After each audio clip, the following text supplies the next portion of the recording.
61? No. 63. Six, Which one are we on? 62. 62? 60. We're about to be on 62. Yes. Last one was 61. Yeah, I'll just take an average. Okay. You said 61, 63. It must be 62. That's sure.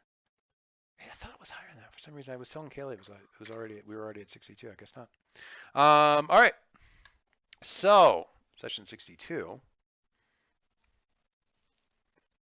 A Disney World apart. No, that's not what we're going to call it.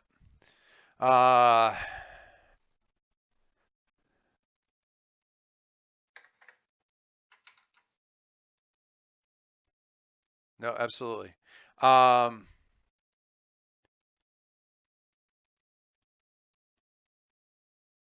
So,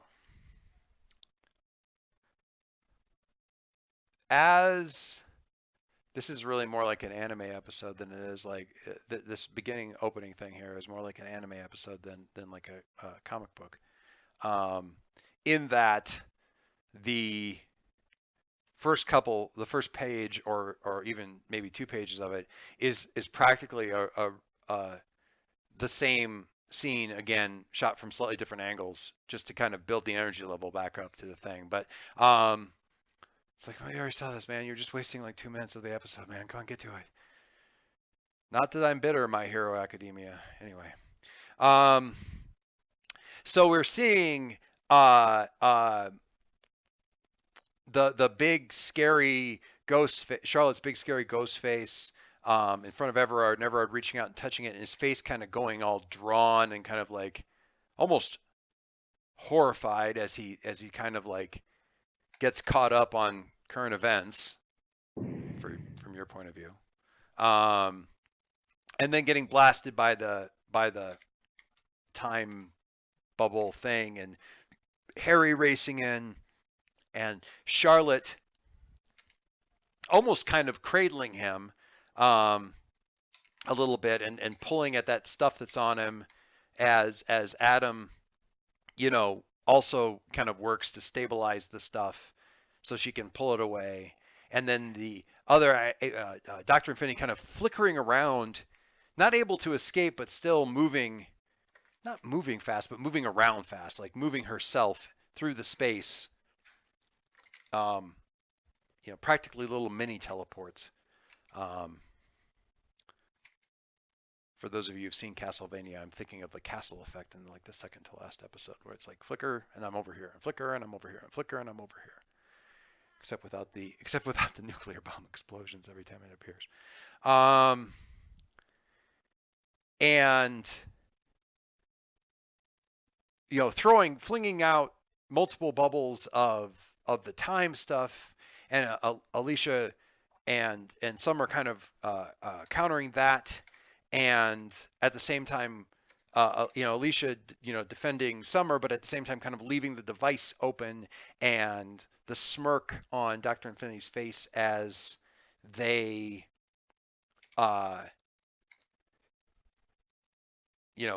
take advantage of this and appear next to this thing and are going to strike at, the device and or Summer, or device and Summer both. Harry just, kind of glancing and then sort of kneeling over Dr. Infinity and then basically being gone, and instead standing between Infinity. I said Infinity? Kneeling over the Magus and then basically being gone, and standing in front of Infinity and blocking her while Alicia's like pouring rounds into her face over his shoulder. Him taking the time to look over his shoulder and move slightly out of the way so he's not getting the bullets, and as they come slowly crawling by, and blocking all of this and this flurry of activity.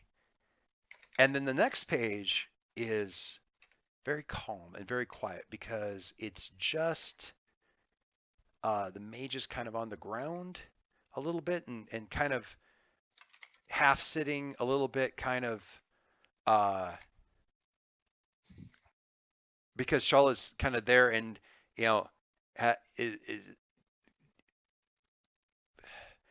next to him or kind of kneeling with his head kind of on her knees, or how do you see this looking like, Charlotte?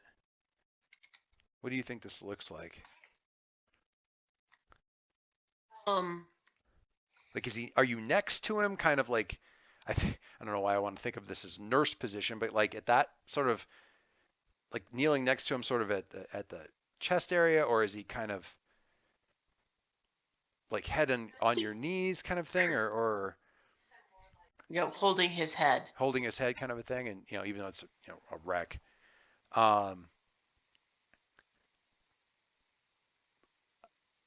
And Concord, where are you at relative to this? Are you like kind of down by his feet, on the other side of him, right next to Charlotte, right, like standing right at her shoulder? I feel like it's right on the other side of him from Charlotte, Okay. where it's got like him in between the two of us. So really this kind of a space of quiet here.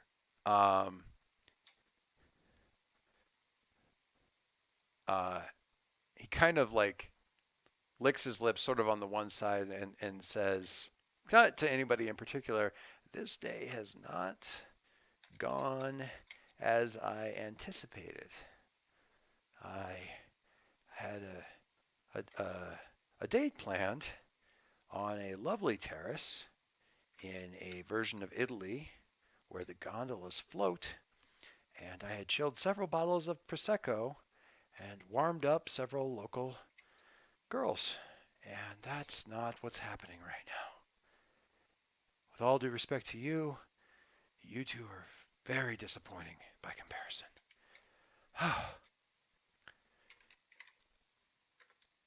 And he kind of looks, he finally, his eyes do kind of meet with Charlotte and says, I am very sorry for what has been done from your point of view, from what may happen, what I have done or will do. I'm not entirely sure I see a good way out of it. I Or- don't think it includes sunning yourself in Italy. I am sadly, tragically in agreement. I look very good in an Italian bathing suit. Very Am I? good. Can we focus on the immediate danger and not Italy? And people say, it's like I'm suddenly understanding all of those angry articles about how your generation doesn't have their priorities straight. It's tragic. You would have me fix this, and I am unfortunately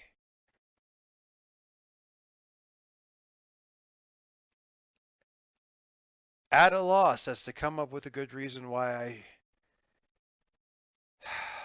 can't. I'm afraid I'm going to have to agree with you. I will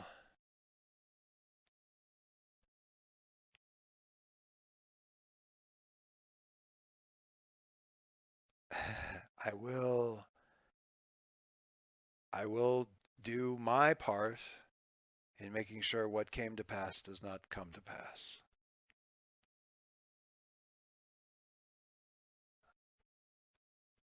I'm very sorry, he says to Charlotte, for what will happen as a result. But we all must make our trade-offs, I suppose.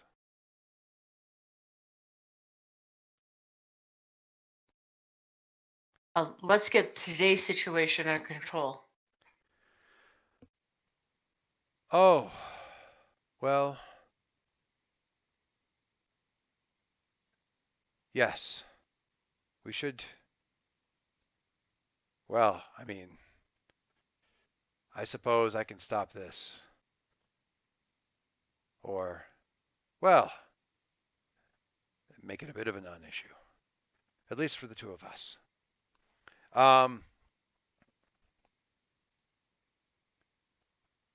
So, okay. I mean, to provoke was a 14. That is a done deal. Stop this nonsense. There's a little bit of wibbly wobbly, timey wimey, Jeremy Baramy stuff that cascades from that. I have, I think, a wonderful, horrible solution.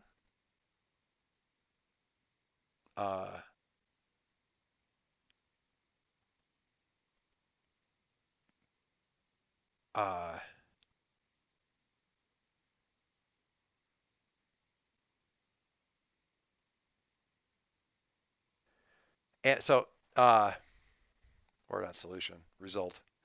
And he starts to do something. He's like, if you would mind my staff, I need, and he's sort of grasping, and you realize he can't actually see out of the one side. The side that you're on, Charlotte, and he's sort of flailing a bit, trying to figure out where it's at, because the staff's not sort of over on that side. Okay, Next to well, him. hand it to him. And he, all right, once more into the breach then, and he concentrates, and he's like, well, this is awkward. Your little gizmo, he's making kind of a circular, trying to think of the word motion with his other hand. Your gizmo is preventing me from the next thing. It's also preventing them from leaving. Yes. I suppose that's really the thing. Well, as soon as that's sorted, I suppose I can sort out our thing. Shall we? Can we help? Well, what can you do to help? He seems to be really kind of like staggered right now. If you want, you can probably encourage him to do something, but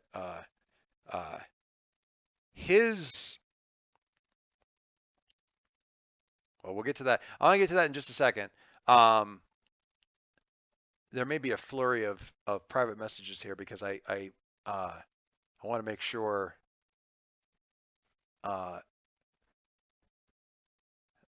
at a fictional level, it's May just going, okay, well, I've been told to fix this, so I'm going to fix this. But at a meta level, it's Margie's success, so I want to make sure that she's kind of authoring it. So we're gonna do a little stuff here in the background, but in the meantime, so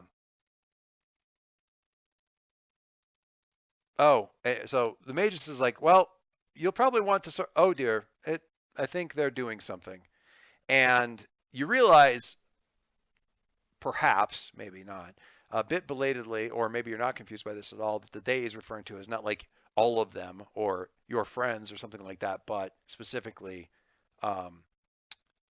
Infinity.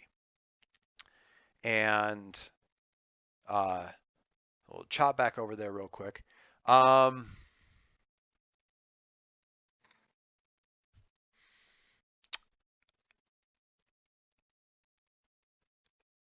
The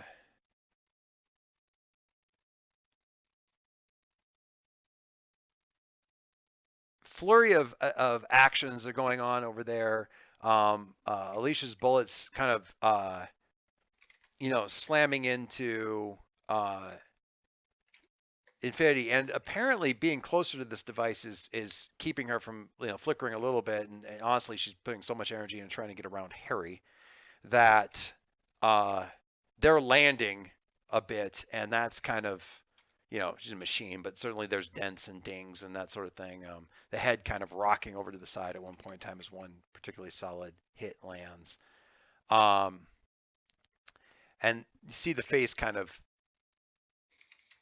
scowl as they really like their offhand kind of like raises up, like it's lifting, sort of lifting something, and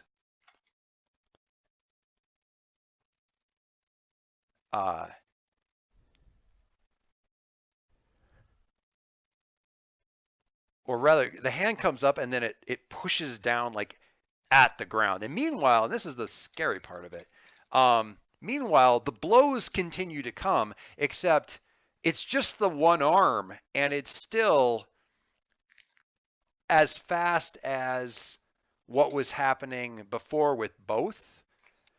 Like, Harry's still got just as much to deal with. Anyway, the hand comes up and pushes down, and everything gets slow. To give you a scale, Harry's now working at about Alicia's speed and adjust everything else to suit. You can kind of figure that out. And it's happening, it's somewhat localized, but it's also kind of a tailing off effect. So Charlotte, Adam, Magus, obviously, for various reasons, and kind of all three of you being who you are and what you are and where you are, you're not feeling it nearly as much, but you are feeling it where it's a sense of, for you guys, it's more of a dream-like kind of like, I want to do this thing and it's very easy to see that this is what I want to do, but it just seems to be taking so much longer to do the thing. It's more frustrating than anything else, but the things are happening. Walking, or you're having a dream about baking a cake, and all of the grabbing of a spoon and mixing the things seems to take so much. It's tedious.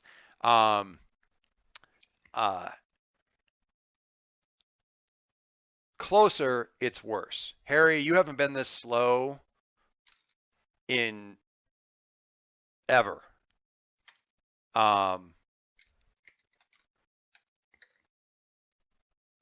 Alicia, I mean, same thing's really true. The difference being you can think just as fast as you have been thinking, but your body is slow. And honestly, you're actually thinking slower too, but you think fast enough that it doesn't really matter as much. But it's all kind of a physical effect. It's not happening at the quantum level. So thinking tends to move along at still sort of the same rate, which is something weird about this, because that's really time manipulation should be affecting things at the quantum level. It's not really. There is,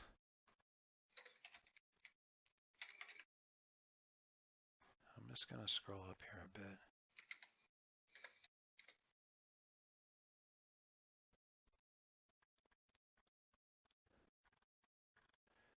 So James, I think Harry has a, is this right? You have a take a powerful blow when you're dealing with somebody way more powerful than you? Is that right? Am I remembering that right? Yeah. I have a special thing I can do if they're more powerful than me, which I would assume Infinity is. Well, that's just a name. I mean, it could be like Joe Infinity, and he's just like a guitar player at a local like pool hall. But you know, in this case, It's not. they have it. It's not. That's not who it is. So yeah, when you take a powerful blow from somebody far greater power than you, use move instead of the base move. So this is really just the shock to your system of being. It's basically what this is going from 0 to 60 from 60 to 0 by hitting a wall. The speed with which you are decelerated is literally like a shock both mentally and physically to you. But because of who you are and the fact that you're doing this to like sort of protect at some level Summer at the thing, and you know, the device and everybody else and what's going on here, I think it makes perfect sense for this to really be about your saver. So rather than rolling, I mean, you still roll savior, but you roll savior instead of the conditions thing, and just, you know, just roll that over there. So Yeah, and I roll for high. yep, you roll for high instead of low, which I think I actually taking a note from Margie's frequent criticisms of this particular mechanic. I think that maybe the one time in this other game that we're playing in the thing where I actually just roll the dice because then they don't have to worry about rolling upside down. It's the GM rolling, so you know when the GM rolls high, it's bad. Because honestly, it's it's like take a powerful blow is rolled by the GM. Okay. Anyway, so Harry, if you would Yeah. roll take a powerful, we will work our way outwards. 7. 7. All right. Huzzah. 7 and 9 mark a condition. You stand strong and choose one. On 7 and 9, you also mark a condition. So this is a take a condition from this happening, but then mark a condition. You get an opportunity or an opening against your attacker. You rally from the hit, and it inspires the team. Add 1 team to the pool, or you keep your attacker's attention. So pick one of those, and mark a condition at the same time. Harry, did you use your from before? My what? Plus I 1. think you had a plus 1 going forward from something like when we were in the Grove or something. Against Dr. Infinity? For that, no, I don't remember what the note said. Hang on, let me pull it Oh, up. If he did, one ain't gonna help it. Yeah, one wouldn't get you anywhere. I'd save that for when you're on the cusp, so to speak. So yeah, figure out that and what do you think? I see Afraid coming up there because she's doing something kind of crazy. That makes total sense to me. And I was gonna say keep their attention on you. Yeah. That's Yeah. very cool. Yeah. So yeah, despite all this, like, so she's not. Well, I say she. They're not slowing down. You are, and yet you're keeping your attention on it. What do you do? Because you still have your powers. You're just slow. What do you do to keep yourself foremost in their mind as the focus of their attention? You can still use your powers. It's not quite, it's like everything you do would totally work. It's just going to happen more slowly. So, you're still fast. It's just you're fast amongst, a bunch of slow things.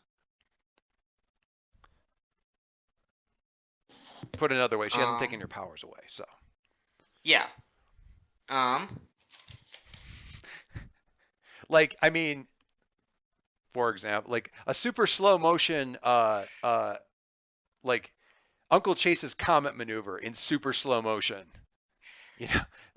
Whatever. Oh, that would hold the tank. I mean, you got to think. I mean, as you see that power build up around you, kind of in slow motion, and they're not slowed down. So them seeing that happen, despite the fact that you've been slowed down, and the widening eyes of realization, and like, crap, I'm about to, I need to do something about it, would definitely, whether or not it ever lands, would absolutely get their attention. That's distraction. Yeah. Yeah. Shiny boy in front of me just is very slowly turning. I mean, if nothing else, the sound of it ramping up has got to, rattle you. Yeah. It doesn't matter. I mean, a grenade lands in front of you, that's going to have your attention. If a bomb lands in front of you with a timer on it that's counting down from 60, it's not as immediate a thing, but it's still going to really grab your attention. It may be a slow explosion, but it's still going to be an explosion. Okay, so you keep their attention. Damn it. It's that picture. Anyway.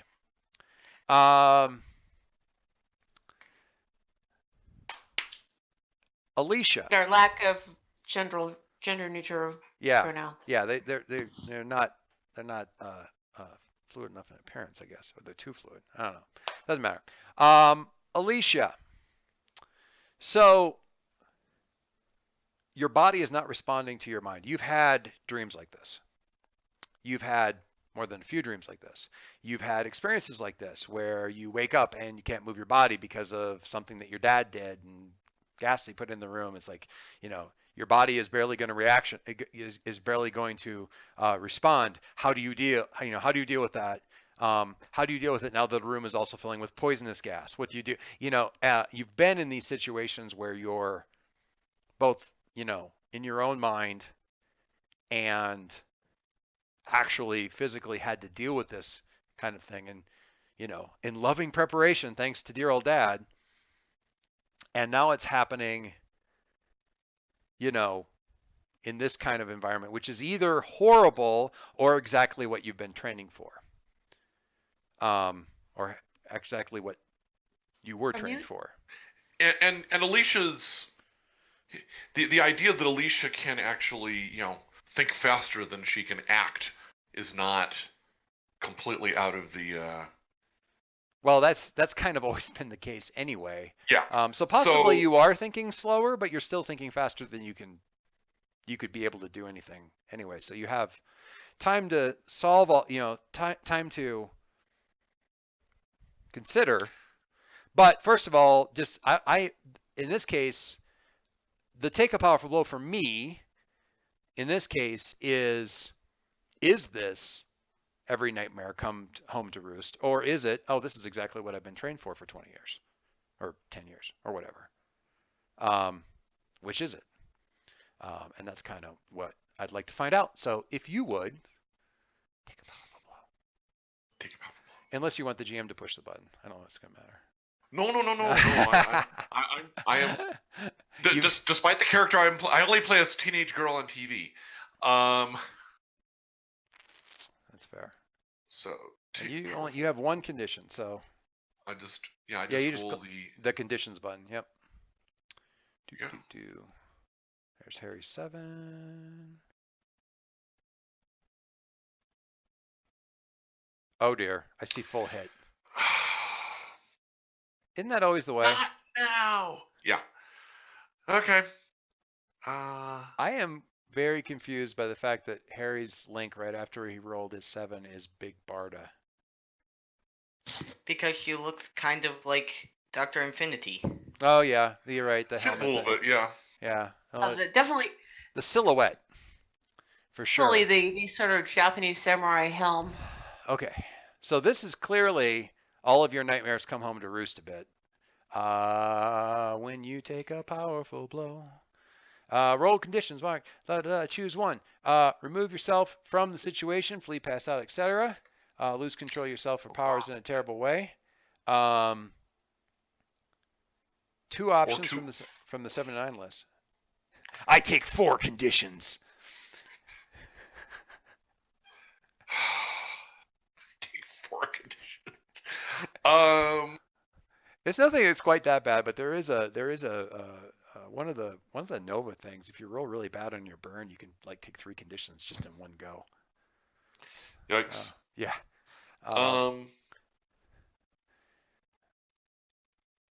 So obviously we're a little bit more of a panic response here with this, or something. I don't know. How do we interpret this? What's going on? Let's first think about let's first find out what's in Alicia's head when this is happening.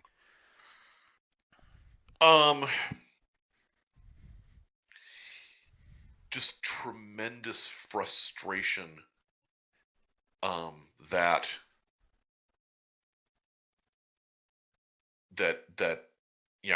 even as much as I wasn't doing anything more than just providing a distraction, even that's going to be taken away from me if I'm slowed down so substantially. Yeah. Lack of ability to have any sort of impact on what's going on. So not even certainly not a panic reaction, but the fight reaction without the ability to actually act on it necessarily.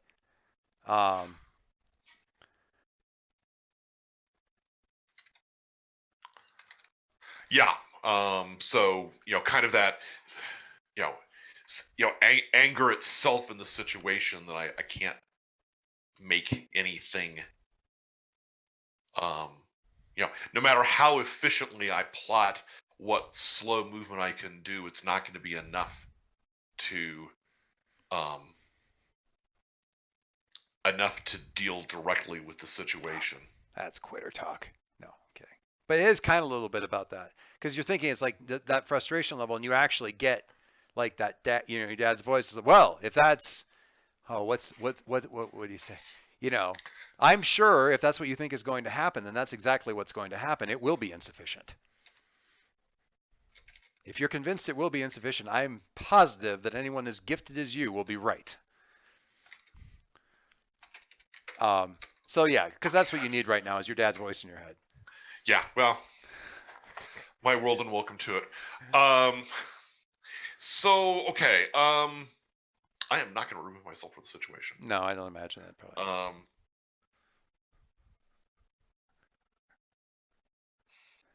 I can't think of a way to lose control of my powers in a horrible fashion. It's the GM to decide. Well, I mean, No. sometimes. I mean, I always like a little bit of help. You've got gadgets and gizmos. Guns Yeah, well, everywhere. I've got guns in the deep. Guns and gadgets and gizmos. I'll give you so this is just something that popped into my head. This was a terrible, and I hate this.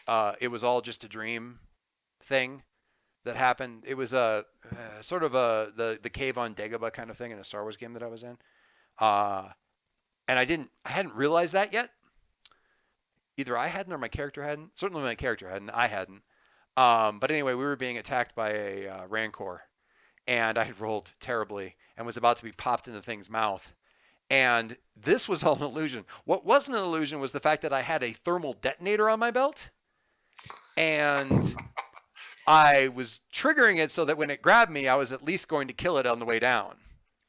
And everybody else at the table had kind of twigged to the fact that this was all just a thing, and I was, although hallucinating, about to trigger a damn thermal detonator while I was basically sitting in camp with everybody else. So,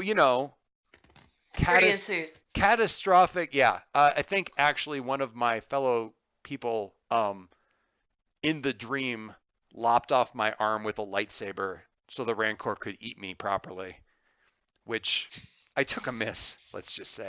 But wasn't super happy about it. But more to the point, rash, don't ever do it this way, use of, your, last ditch, weapon of last resort kind of things could certainly be. I have put a suggestion in Roll20 chat for that. Ooh. I immediately must go and look. Flipped the tab. Very scary. Oh, what did I do? I managed to pop out the Roll20 chat. How do I fix that? All right, there we go. She must have a Keenome gadget. She got a last ditch built-in tuning thing she could activate to neutralize his power, but activating it will hurt Summer, who's plugged into the device. Oh, yeah. Yeah, that works too. Yeah, you could flip that to like the EMP pulse version. But yeah, I mean, and that could certainly be losing powers in a terrible way, and kind of nicely rolls in the other stuff. I like that. Thank you, Bill, for helping me hurt people. More specifically, your dude. Okay, so that was thank you, Bill. That was a great suggestion. Lose your power. You lose control of yourself or your powers in a terrible way. So slowly, agonizingly slowly, getting your hand in your, actually kind of dropping the gun to get your hand to your pouch or wherever this thing is stowed, or clipped to a belt or something, and just picturing that like Ant-Man thing in the first show where he slaps this other thing into it and just cranks it to 11. It's like, get me back out of the quantum zone or whatever. But basically dialing that up and causing this. Was the idea shutting the effect off or just intensifying it to a level that breaks their effect? I think intensifying it to a point that breaks the effect. Really just the that's massive, going to provide the feedback that's going to cause the massive clash and the damage sort of the flashback to or the it's not right the word I'm looking for, but the sort of the snapback on summer or all the other thing. And honestly, I wasn't entirely convinced that Summer was. I mean, she's certainly in the area. It wasn't necessarily going for a take a powerful blow. I was maybe looking for a condition or something for that. But we'll go to take a powerful blow in this case because I mean, This is the Summer that's actually. This is a vacuum cleaner drone Summer who's still kind of plugged into this. Right, wall. that's vacuum cleaner drone Summer. It's I'm just shaking my head at that imagery, but Bill, help broaden my understanding here. What is the connection level between Summer the ball and Summer the humanoid body at this point? Just normal human empathy. You see someone else get hurt, you would experience it the same way, but you're seeing another version of you getting hurt. Probably would be worse. So take a powerful blow is still on the table. Oh yeah, for sure. If you want to say that. Functionally separate people until you resync. Is that like you got a slightly separate? Yeah, like when they're going to go out under the machine after this, and then there's going to be one Summer who remembers two versions of events. Right. Kind of a much more advanced version of like, I watched this entire series of events from one point of view, and now I'm watching the GoPro recording from somebody else's head that was mounted to somebody else's forehead of those same events, including seeing myself, but obviously much more intense and virtually true. So for some value of Summer, I think absolutely Summer definitely takes a powerful blow here. But honestly, I think effectively it's really both of you experiencing some version of this. Part of what I mean, that Summer is on the Keenome. So regardless of the take a powerful blow, the fiction of this is really just going to intensify the Keenome-ness of that device, which Summer is attached to, and Summer is Summer. So I figure there would be some fallout, either an opportunity for the Magus or an opportunity for Infinity, or something would come of that as well. But and if nothing else, the link is going to be the link, which is largely empathic, as you put it, between those two is going to be strengthened, I would think, to something else in this moment. So let's have you. Do you have any conditions? I don't know. I got one. There it is. Yeah. All right. So we have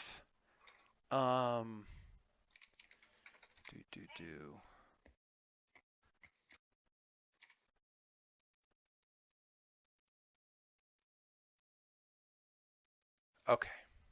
All right.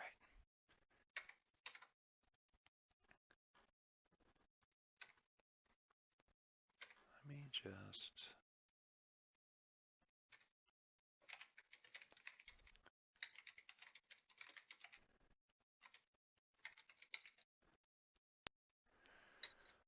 Okay.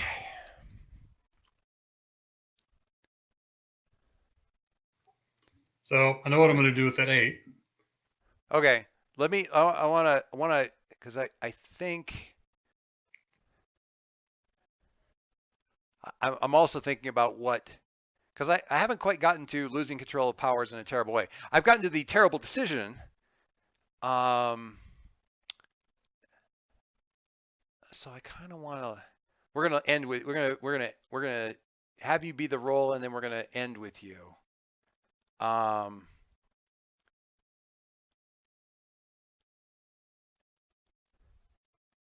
What do you? So I know what to aim at. What are you gonna choose for your thing? So what I had in mind was that she's gonna eat it. Mark the 2 conditions.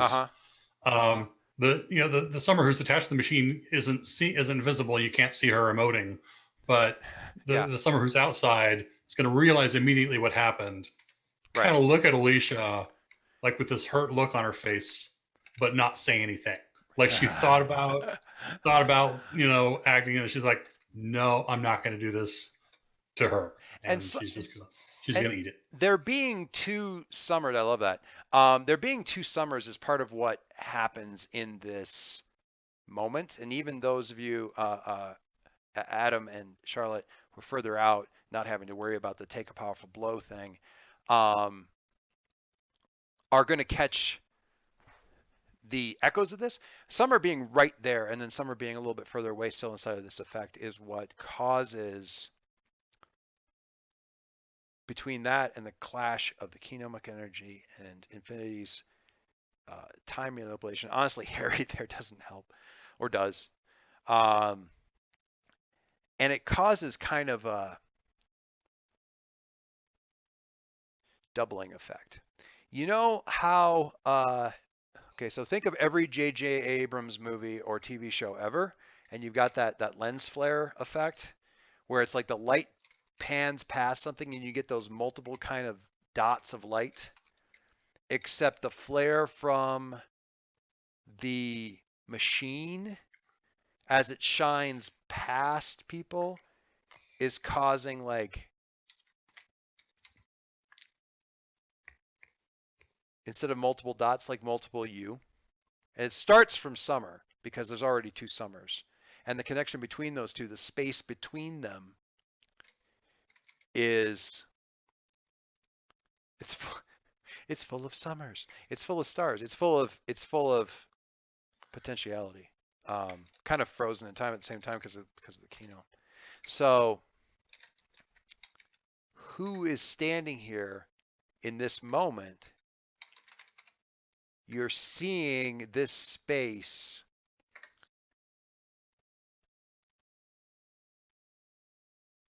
for an instant occupied by different potential moments. Sorry, I'm struggling for to have the right language for this. So Charlotte's there as a ghost, and Charlotte is here as like still a ghost, but in kind of like almost like a Laura Croft, Indiana Jones kind of outfit, and older, but still ghostly. There's another version where she's like almost the young Indiana, like she's like oh, what's her name from The Mummy?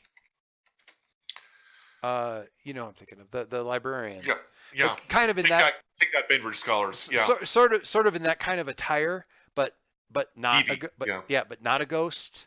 There's one where she's wearing like the robes of, kind of looks like how you've seen like some of the things that you've seen with the video footage of like the Hidden Family, but the robes are all kind of like a little bit different, a little bit varied. Like I've taken this symbology and changed it. Some very fancy like sort of ball gown type stuff that's festooned with sparkling gems. There's ball gown stuff that's festooned with glowing stones at like at every chakra point. All here, all part of this along different timelines. Ironically, a lot of the Adam variations are ones that we've seen. Adam is older, Adam is younger, Adam is, not glowing, and he's, sort of the Kenome kid. And what are some of the other ones? Actually, backing up before I ask Adam that, Charlotte, did I miss any like timeline variation Charlottes, like alternate universe, alternate comic book cover Charlottes that would have been kind of standing in this space for just a blink?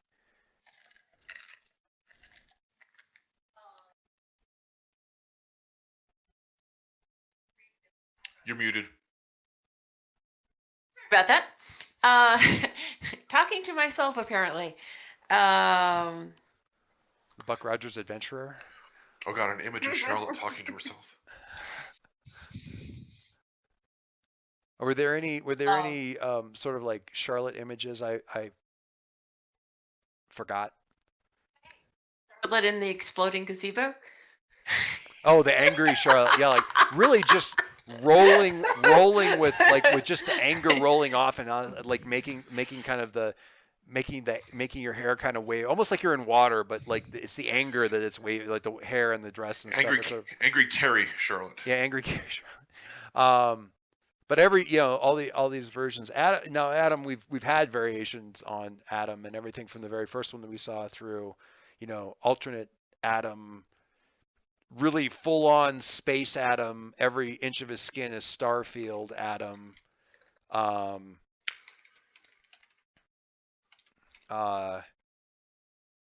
Little 13-year-old Adam, but he's inside sort of an energy power suit, like an energy construct power suit thing. Manga. Mike, any other ones? No, I think that's all of them. It's like the main differentiation is probably like half of them have scarves, the other half don't.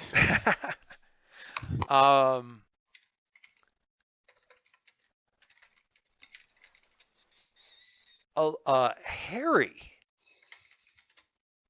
What are the variations of Harry that we see flashes of?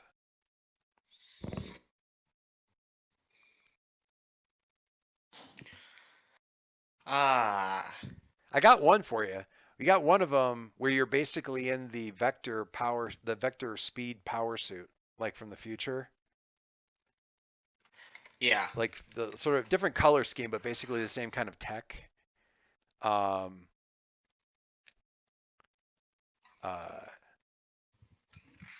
Horribly scarred Harry.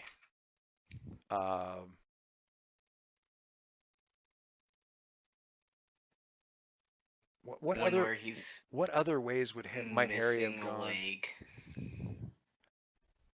One where he's missing a leg, but he's like sort of like perched on in like sort of like a dust devil kind of thing, where it's more of his mom's powers. Yeah, but classic speedster.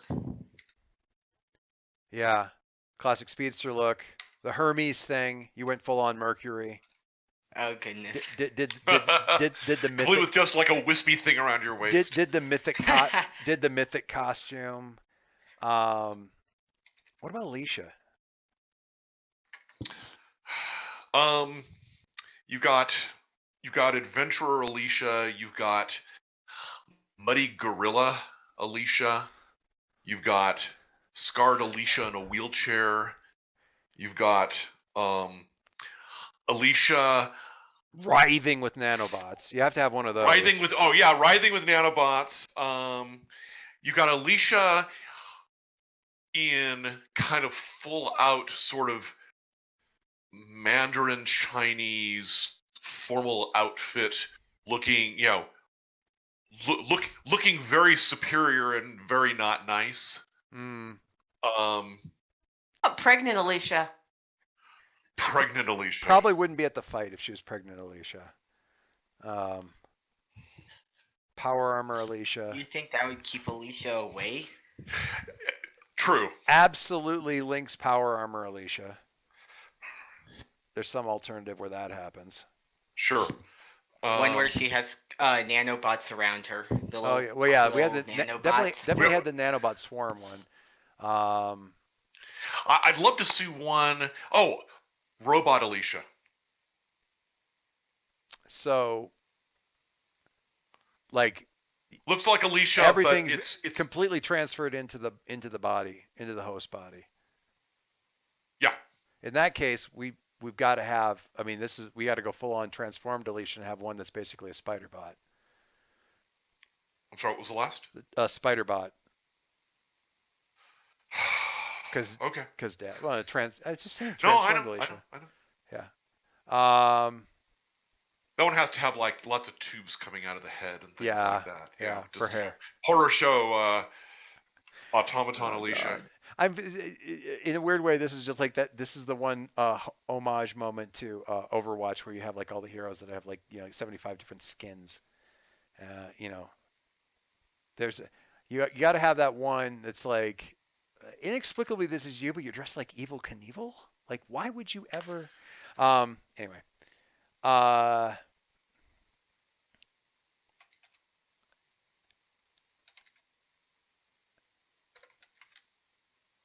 Summer, what are your variations? I mean, aside from pure magical rainbow butterfly magical pixie dream girl? No.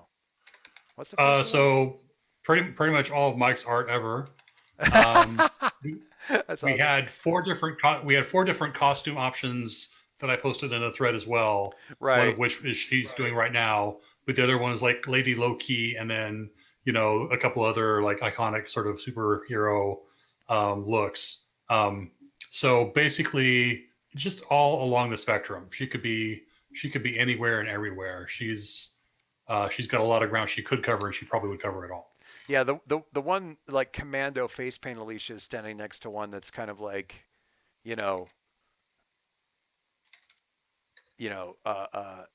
guerrilla warfare Summer with like an arm that looks like Lex Luthor's lawyer. That's the grim. The grim alternative Red Dawn timeline. What are the two conditions that you take as you get this? You said you were taking two. I marked angry and guilty, which was how could she do this to me, and how could I blame her for doing what she needed to? That's awesome.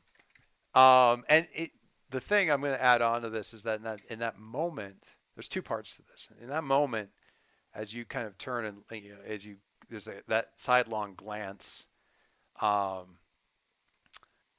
Alicia, all of them do it.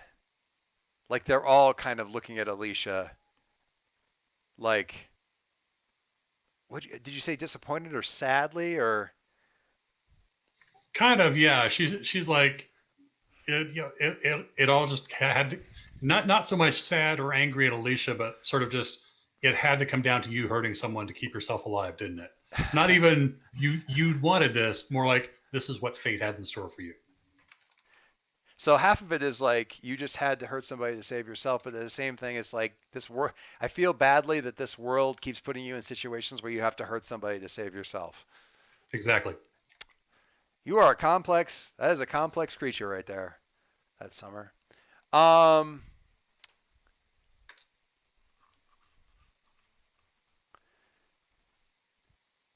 The thing that you notice, though, also, Summer, is that you're seeing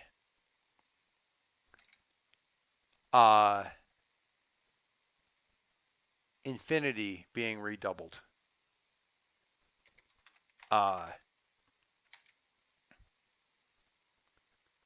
You've and I'm spinning it this way. And Adam, I'm leaving this information open to you too. And the reason I'm doing it, those particular people, is because when I look at all these multiple people, I'm thinking Harry's got a lot on his plate right now. He's got a lot right in his face. So he may catch a glimpse of this. But there's alternate yous right there. There's glimpses of the way you might be, the way you could have been, the way you're not. Nightmare versions, dream versions, all of that sort of thing. It's distracting. It's hopeful. It's terrifying. So you see that kind of stuff. It's probably going to be kind of where your attention's at. Alicia's occasionally pondered every horrible way her life could go. And more so with Alicia is the fact that she's not going to miss the fact that Summer gave her that look. So Alicia's kind of tied up in this. Charlotte a little bit too. Harry's got some stuff going on. Adam has been most of these things. So they don't have the same like narcissistic fascination. And I don't want to say that in a negative way, but it's hard not to look at all the different possibilities of yourself. They don't have the same fascination for Adam as they do for other people. In his case, because in a lot of cases, like, no, I did that already. Thought about that already. I've seen these people in the mirror. I've been these people in the mirror, seen them, all that kind of stuff. Summer has fan fictioned most of these things. So for her, I mean, not all of them, But in a way, it's not like she's seen him in the mirror, but she's seen him on the screen to a certain extent, because there's a little bit of like, imagine this stuff. And honestly, it's really more about in a classic kind of Summer way. It's more about the effect that caused it and Alicia and that kind of thing than it was about anything else. She's not paying as much attention to the other thing. So she's seeing, and Adam, you kind of catch a glimpse of this too, maybe Harry, if you really want to, the redoubling of infinity. None of this happens to the Magus. The Magus is who the Magus is. He is this. This is his potential, what he is right now. All of it.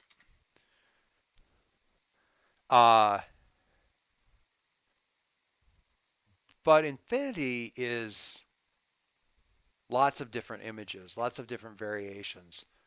More human seeming, less so. More like the spider bots that are still hanging like statues in the sky. So much less human, much more human. And again, Summer, tying back to the last little flash that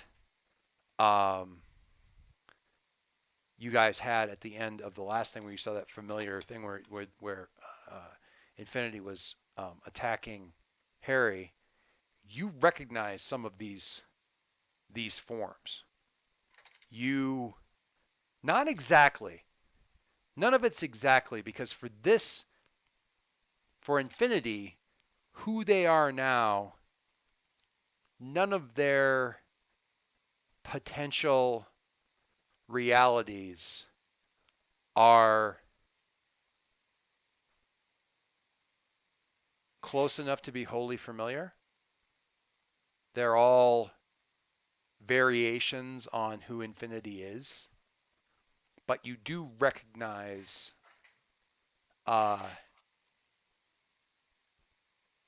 who they were. And Adam, this is kind of up to you, but I mean, you might just see a whole bunch of different infinities, or if you want to at least have some inkling of what's going on here, I think like that information is available for you to have if you want it. Yeah. Okay. Yeah. So I'm going to tell you, but then I'm going to ask Summer what she's going to do. You're seeing all these different variations, some of them, the ones closest to human, but still definitely machine-like.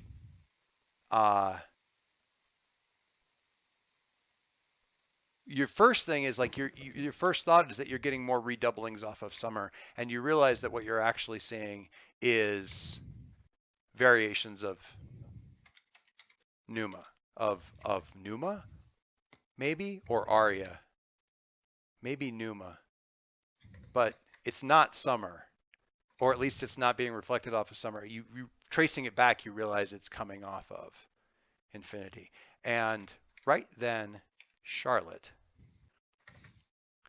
the Magus kind of reaches up and grasps your hand, which is a trick in and of itself sometimes with you. And he kind of halfway kind of sits himself up on his one good side and is like, get ready. We're going to have an opportunity very shortly. And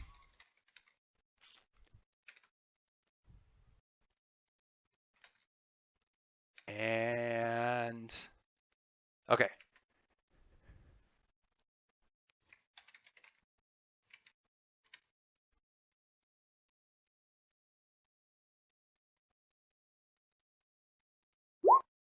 Oh, gotta beep.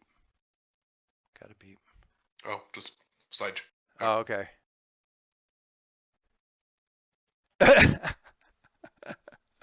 Mike, that was classic. That is a classic comment. I appreciate. I mean, that's literally what you described. I appreciate that the Magus is such a fuck up that they were always going to be this asshole. Yes. Yeah.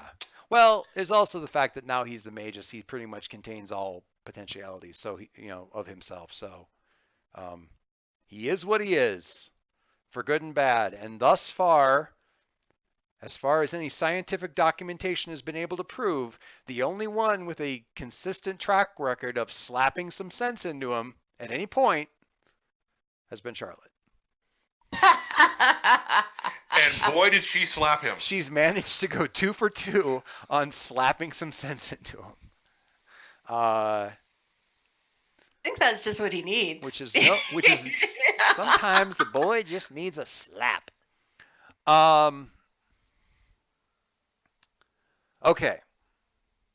Talk to your mother with that mouth? Summer, you have this revelation. What do you do? I mean, it's not you. You know much quicker, obviously, than... I'm not sure, though, what Summer's read on this is, because obviously a little bit up in the air for Adam.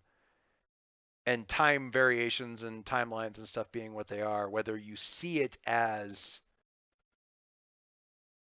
Numa or Arya, or if it even matters necessarily. But I mean, I'm curious how you read that. What Summer's like sort of conclusion about who it must be from that is in that moment.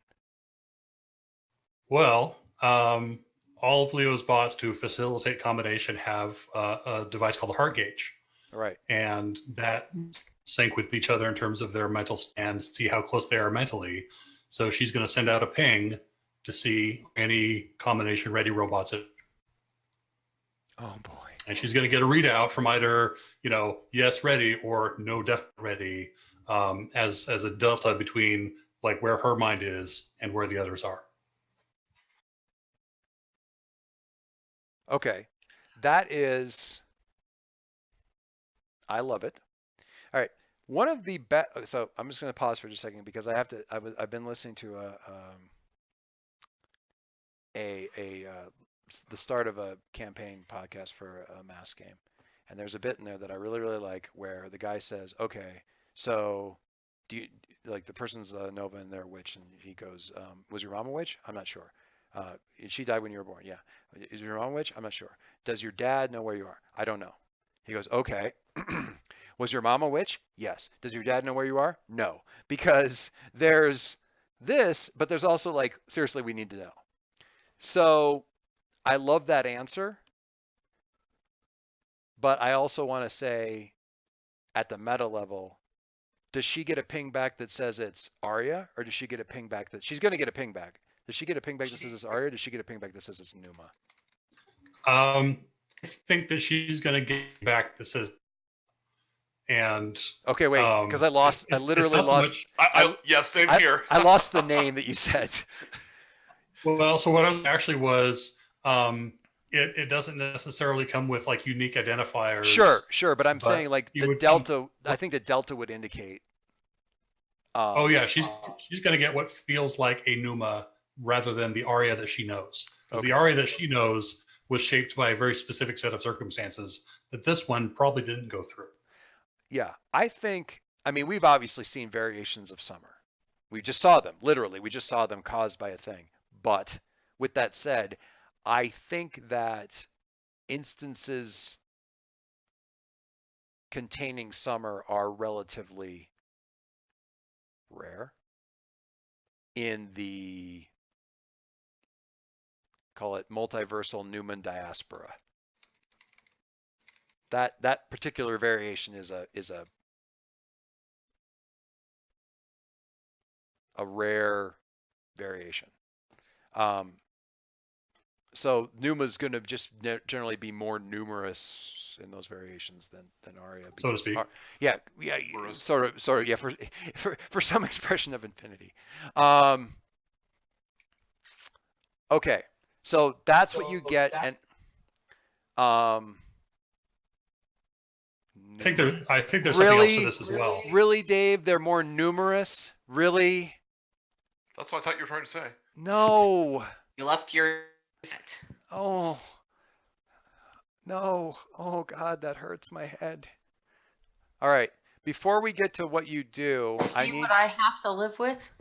I need to. At least it's See only why one James again. fled to the coast.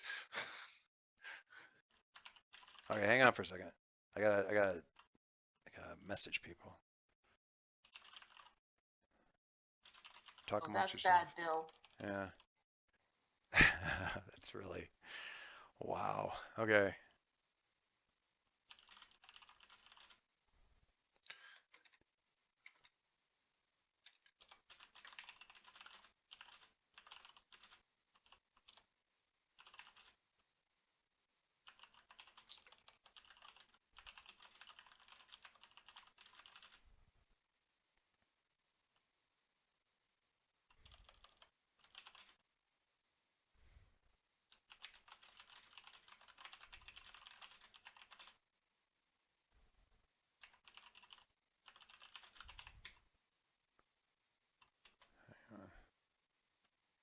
Oh, that's terrible, Dave. Seriously. You guys just continue to have a pun fight while I whisper Margie, though.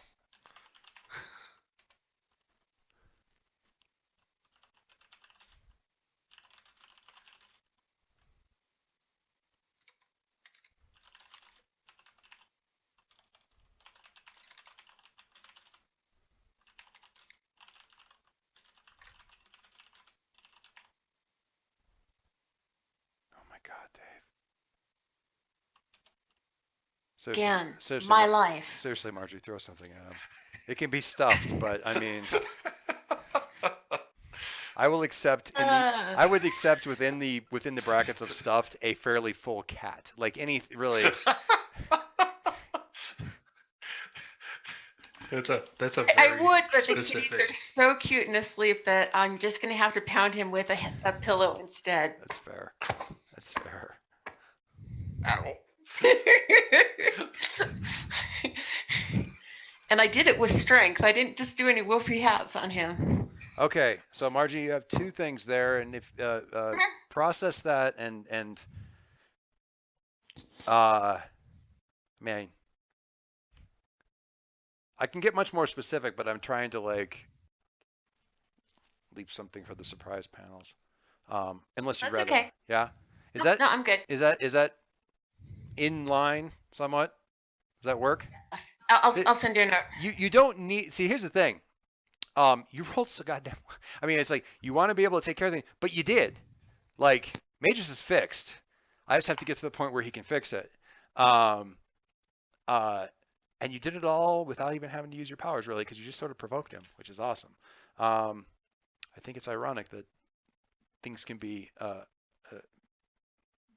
that can be as that effective, considering it's a move that we frequently forget. All right, so Mike, you two leave me out of this. Oh my God, Dave.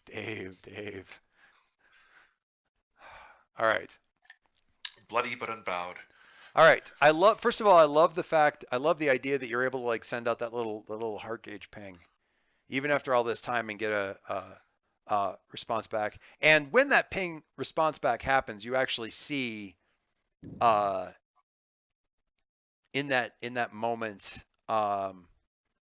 just before those echoes are starting to fade away, but they're not gone yet, but they turn and they look at you, knowing where that ping came from. Keeping in mind that Harry is still powering up to punch this thing with his whole body. I gotta move for this. Yeah, you got to move for this. All right, so what do you do? Well, this request for combinations is one of the most deep-rooted and basic instincts that any of these robots have. And so this is what Summer is using to trigger Dangerous Web, when you reveal a trap you've left for someone using your powers, roll your mask's label. On a hit, you rips into it, and you get an opening or opportunity against them. I gotta look at this. I need to process this.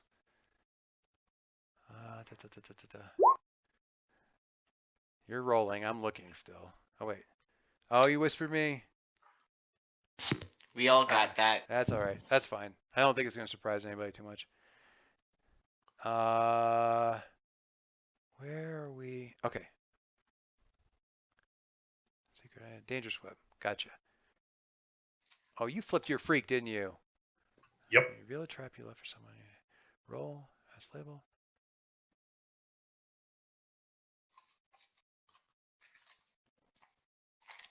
Okay.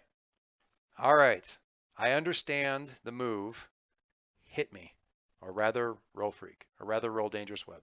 Probably roll dangerous web because otherwise your conditions might. Okie dokie. That's a full hit. Lovely. All right. So on a hit, your opponent trips into the trap and you get an opening or opportunity against them. And you get +1 forward, obviously. But what is it? What is the trap? Harry's big bomb going off. So you basically like sort of. I basically said the magic word that was baked into these characters' souls from the dawn of their existence. So you catch her in a handshake, in like a protocol handshake. Pretty much, yeah. But it's not just that. It's that emotional reaction to I haven't felt this way in how long. Oh yeah, yeah, for sure. That's good. All right, I think I can say she now also, but no, we'll stick with they. I think they definitely take a condition from that. So give me just a second here.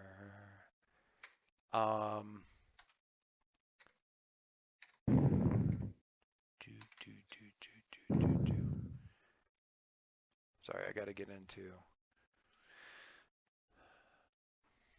Well, there might be a quicker way for me to do this.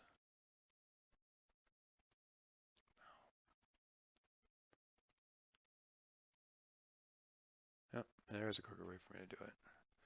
There we go.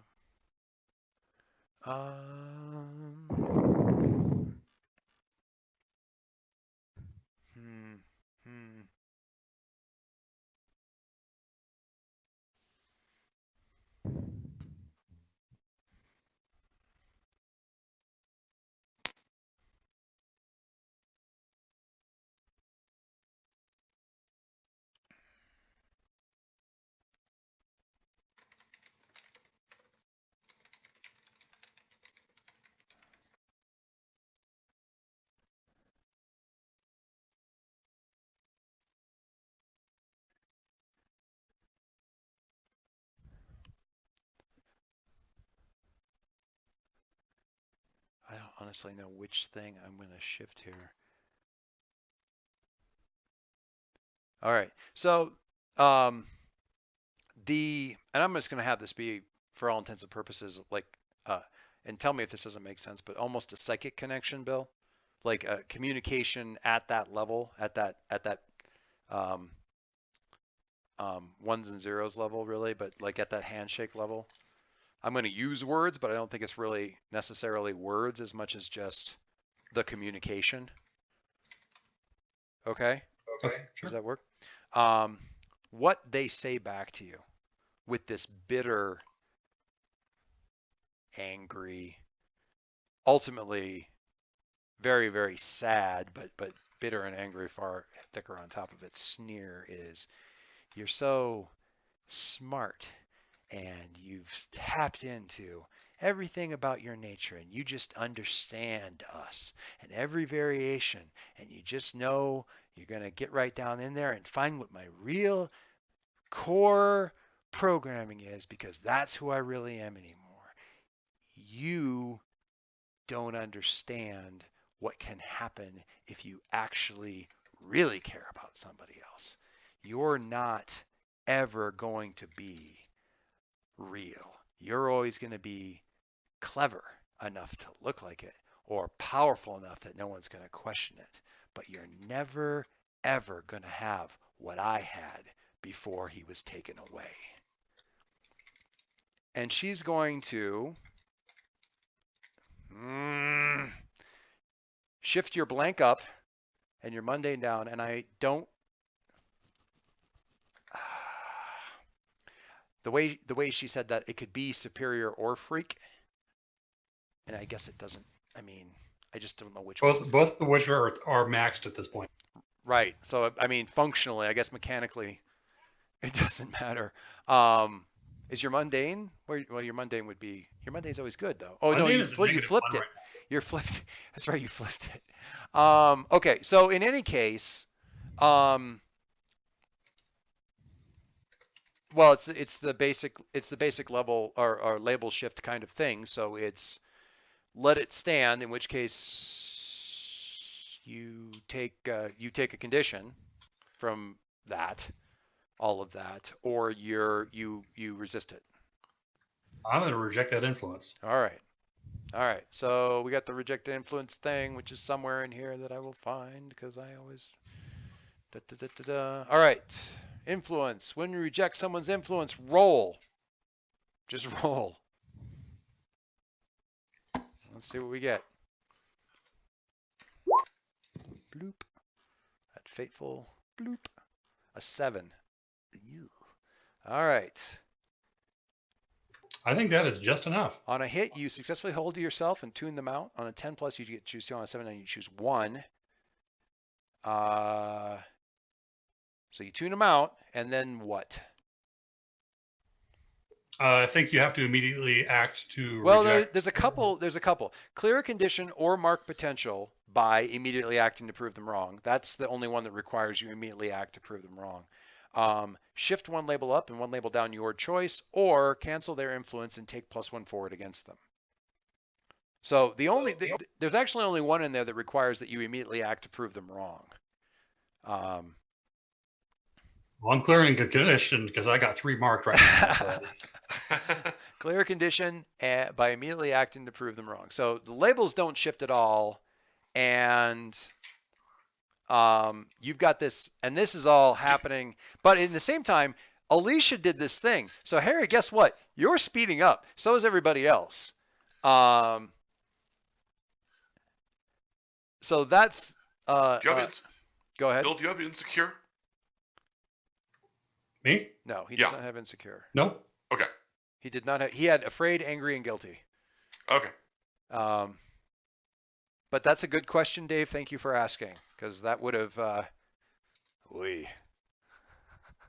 Geez, man. First you blow up the Kenome right in her face, and then you gotta like. Oh wait, you might have failed. But no, he did not have insecure. Okay, I'm gonna hang on to that for just a second, because we have a super fast person going to go, and I don't know exactly what's going to happen in that case. We have a lot. Okay, so Harry, I think you're directly engaging. Does that seem accurate? Based on what you're going to do, which is explode as like do a comet maneuver right in her face? That certainly seems likely. Okay. I mean, there are any number of ways that how people could help this out. So let's see that. So let me look at your. I'm just curious. Mercury's danger is currently a 0. I'm shocked. But I have a -2. Do you? Yeah, I took a free. Oh. Okay. That'll make things interesting. You know, it could be unleash your powers. For some reason, no, because okay. It depends on what you're trying to do, but oh no, this could go hilariously wrong. yeah, it really depends on what you're trying to do. But given all the energy floating around here, for you to decide I'm going to do that explodey trick I've pulled off successfully one time, yeah, good planning. Do it. For some reason, I was processing in my head that you had that I was looking at afraid and thinking, oh, it's angry. It's not going to affect this, but it absolutely will. So if you would, Hit your danger. We got a 6. That's actually not terrible. Hey. That's actually not bad. That's easily within reach. And absolutely the very first person who can spend team to help that up would be Summer, because she's the one that's keeping Dr. Infinity. This was explicitly a distraction to help Harry, so I think that's called for, yeah. So I immediately get it to a 7. A lot of other people could dive in on this if they really want to, like, go for broke. There's enough team and there's people, everyone's right here and everyone's basically looking at this happen. So we could let it sit at the 7, but there is You're enough. on mute, dear. There is enough team to push this to a 10, and people who are able to do that. Alicia's. I'll back his play. That would make a great great Harry moment, barreling into Dr. Infinity. I mean, I'm also just going to say, once in this game, I want to see everybody contributing to this one action. I don't think that's ever happened once. So yeah, this would be absolutely really cool to get a 6 to a 10. Where we actually needed that many people. To get a 6 to a 10 is actually everybody in on this. Now, I'm going to say, from a narrative point of view, Summer's thing is obviously very obvious. I think Alicia's is too, because we can really just attribute it to the effect that the Kenome is having on Dr. Infinity at this point in time, which is pretty much the effect that Alicia caused. Unless you really want to fire one more bullet at her, I don't know that. No, it's fine. I'll stand. I'll stand. I don't need any cards from the dealer. I'll stand. Let it ride. Let it ride. That's the phrase I was looking for. Anyway, what about you, Adam? Are you guys? Well, let's go with Charlotte, because Charlotte just spoke up. So let's go. Well, I was going to say I'm obviously attracted to what's going on over there because of what Everard just said. Yeah, Magus just called your attention to it, so. So, can I influence the ghostly component of the budget since we? Oh yeah. And there's involved in there. Yeah, and there's a lot. You've been dealing, and you're not. Coming at this kind of sideways, but you've been dealing with these energies for months. The buy blows of them and that sort of thing. And you've got the Magus holding your hand and kind of working with you on this. But, or at least not fighting me. Yeah, at least not fighting you. But I don't know that necessarily having the Magus involved in this that's going to put Infinity's kind of geared for dealing with the Magus right now, so that's maybe not super. Maybe helpful. Just the ghostliness. Yeah, the ghostliness. What does that look like? Because again, there's. Well, we applied a ghostly component to this so that it would, further more challenging to just for her to get to get away, by putting some of it. Right. No, I get the I'm ghost, and so visually, like on the panel, we're getting like ghostly tendrils like winding up around their legs, or out of the machine, or mix. So I kind of picture that the device kind of sinks itself and Infinity slightly into the ground. Oh, okay. Holding them in place. Interesting. Adam, I kind of want you to like charge up Harry's. Do you have boost? I don't. You don't? But you could still. No. You could still. I was gonna do the whole grab leg things. Oh, the grab legs thing. Yeah, but if Charlotte's already doing that, you don't have boost as a move, but you could totally do boost as a narration. You're doing it as a helping thing. I was about to say, I've done boost as a narration many a time. Many times for the helping thing. And honestly, it kind of, you've been in Harry's body. You've used his powers. I love the idea of the concordance energy reaching out and just escalating that. Even further. So that's kind of I really like that. It's just being a really cool idea. Is that good? Is that good? Yeah. Is that good? Satisfying? for some values. That's fine. Okay, so going back over to directly engage. Roll danger on a hit on a 10 plus pick 2. Resist or avoid their blows. Take something from them. Create an opportunity for your allies. Impress, surprise, or frighten the opposition.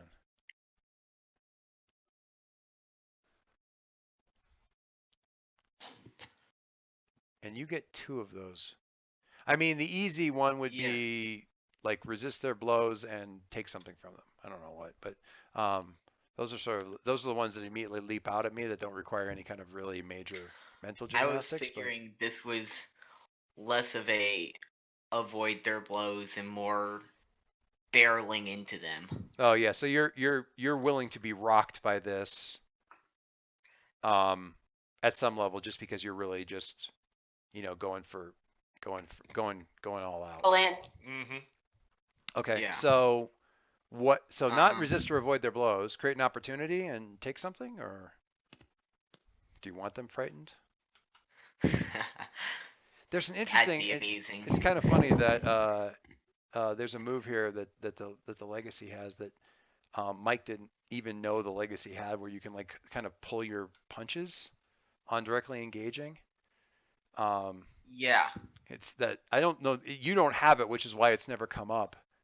But Yeah. it lets you roll Savior for directly engage, but you can't choose to impress, surprise, or frighten people because you're always like holding it in, not really cutting loose. Yeah. It's pretty cool. Neat idea. Anyway, so not resist or avoid their blows. So what do you think? Probably create an opportunity for allies. Okay. And I don't know if anyone else had a strong idea or opinion one way or the other for take something from them or. I mean, I do, but I'll do it my way. So. I was gonna say if this roll goes really well, Bill, we could even skip past the one thing you were talking about and just kind of skip to the next thing. But that works. That works. I have an even better version, actually. Oh yeah, cool. I mean, James, you seem like you were feeling very good about it, like feeling pretty chuffed about impress, surprise, or frighten the opposition. So, I mean, dude, if that's what you want, that's what you want. I mean, the heart wants what the heart wants. To watch or to have a frightened Dr. Infinity. Shocked and frightened. The heart wants what the heart wants, and my heart wants to beat the crap out of a time-traveling god. Isn't that, at the end of the day, what we all want? Impress, surprise, or frighten the opposition, and create an opportunity for your allies? Yeah. All right. In that case, I am going to... Hang on. Go back over to... I need to look at your never give up, never surrender thing. I'm trying to decide if it applies in this situation. Like, right. I know it was just them, but. All right. So first of all, I'll get that down. 3. That's a lot of team going out of the pool. Well done. Well done, all of you.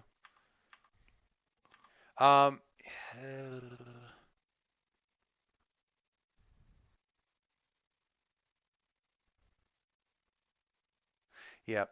All right. So you smash in and rock them back, knock them flat. I mean, but it's. I mean, it's the immovable. I mean, honestly, the Keynote doesn't help with this.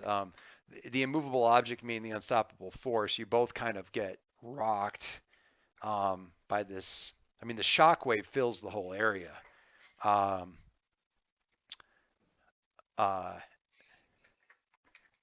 Infinity goes, couldn't hardly move and is still like sort of broken loose of what was, the various forces that were kind of holding them in place. Their chassis, cracks in several places. Harry, you're reeling. I'm going to have you do the never give up, never surrender move again from smashing into them.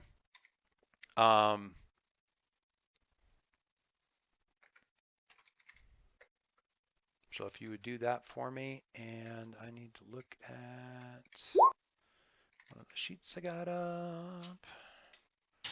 Mwahahaha. Look at that. All right. Look at that was that one.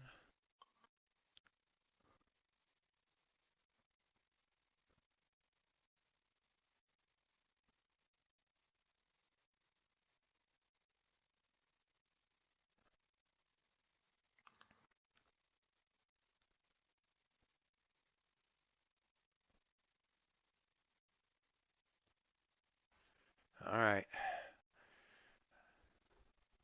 All right. Going back to the. Sorry, I was checking to see what Infinity's going to do, and.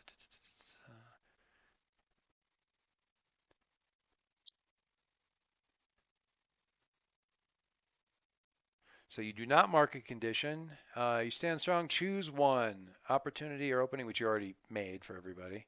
You rally from the hit and inspires the team. Add one team to the pool, or you keep your attacker's attention.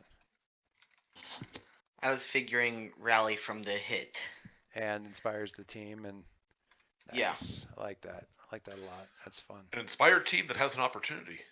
Yep, an inspired team that has an opportunity, and we're gonna deal another team back over to the team.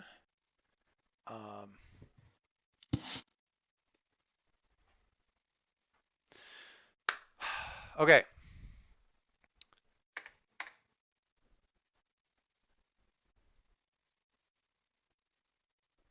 Haven't taken anything away from Infinity yet.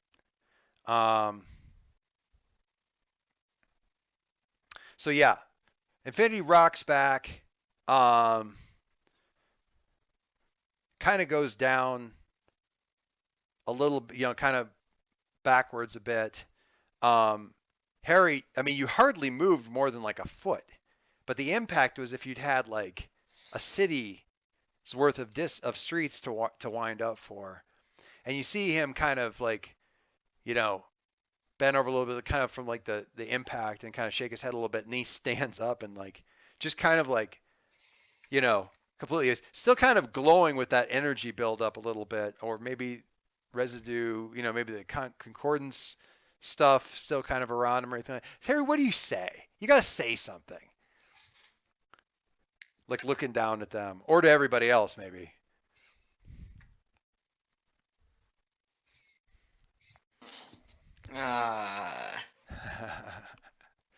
There's a reason why Harry isn't the team leader. Harry's not a That's how we do it in the menagerie. I want to picture Harry at super speed at this point, where the world is slowed down, pulling out book of superhero clips and banter.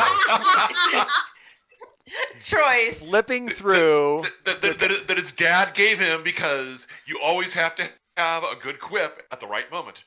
It's the dog-eared copy that's been used for years. Like there's bookmarks in it, there's pages curled, yeah. Oh God, I can finally use that one. Handed down from Grandma. Written by Grandma. Grandma could do a quip.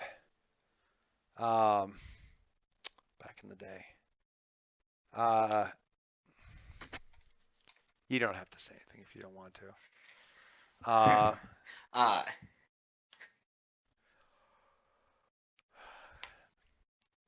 That's what happens when you mess with our friends, or my friends.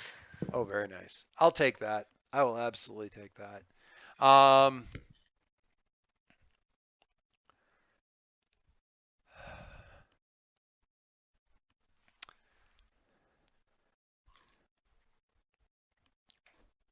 And this is what happens when you think you're going to win. And they, because they're kind of back on the ground, and the whole the ground, but the whole space within like sort of the effect of the device. The ground itself begins to flicker and phase out. Now this isn't like shifting into the shadow realm kind of things. This is, it's the sewing machine effect again. She's making a wound right here with you guys on top of it. And it's not like a gap through to the sepia verse or anything like that. This is a hole through worlds. If this, everybody understands this, processes this slightly differently. I mean, Charlotte knows it as a wound, but far worse. It's like all of her efforts of doing this all at once, in one place, and kind of constrained almost by the Kinome as like almost it's a focusing lens. Concord, you're understanding it, at a more cosmic level. If this goes on, even something like you that can fly and survive in space will fall forever. And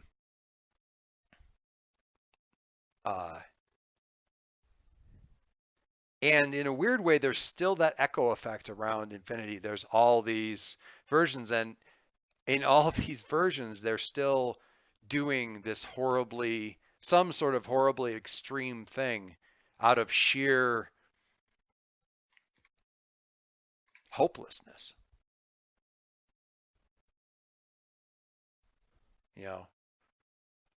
They're already dead, so this world needs to be gone, kind of thing. I want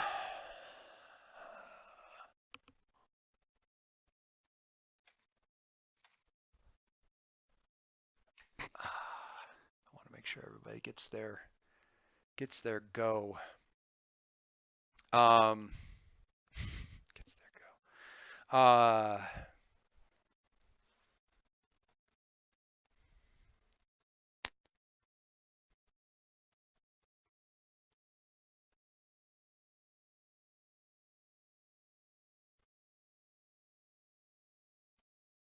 Charlotte, what do you do? How do you react to this? I mean, you know how to fight a wound. I mean, my first impulse is that, but I don't know. Well, first off, I don't know what damage that would do to those around it at this point. But also, I'm kind of trying to take my clue from the Magus, because he obviously had something in mind. So, my first instinct is to go at it like I would the wound, but then maybe hesitating just a little bit because of the opportunity. Okay. I've got to move for that. Hang on. I'm kind of shoehorning it, but it'll work. Because you want to kind of look to him a little bit to see. And I am okay with that. So where are we at? Just got to find it.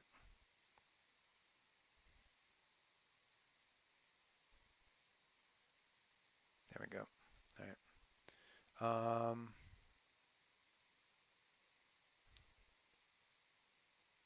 All right.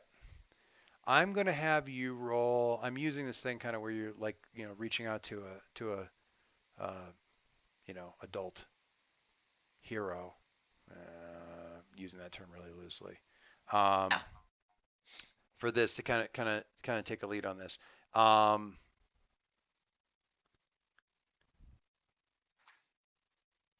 So roll, you don't have any conditions, doesn't really matter. Roll superior for me.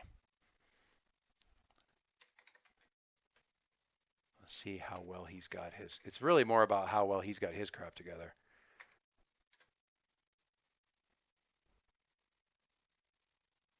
Seven, okay.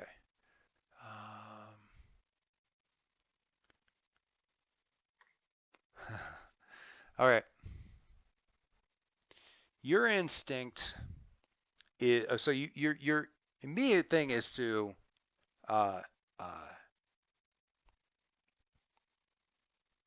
combat the formation of the wound. You don't. I mean, it isn't difficult to determine being on top of one of these, especially as intense as this thing is going to be bad for anybody involved. You may not even be able to stop it, but you can certainly. We saw what happened way back when the holes opened up. Yeah.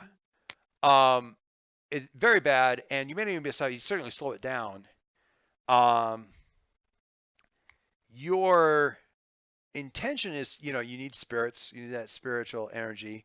And for all that you have denied it over and over and over and over and over again, you are the general. And if you call, they'll come. And there are a lot of ghosts around Disney World. Oddly enough. Both literal and metaphorical. There are a lot of ghosts around Disney World. But, again, that's your instinctive thing. Grim and grin. Oh, jeez. Leave home. So your instinct is to begin to do this, but you hesitate for a second and look to the Magus to see if he's got more to kick into this. And his face, his expression is drawn and concerned, not helped at all by the fact that he's, so messed up right now.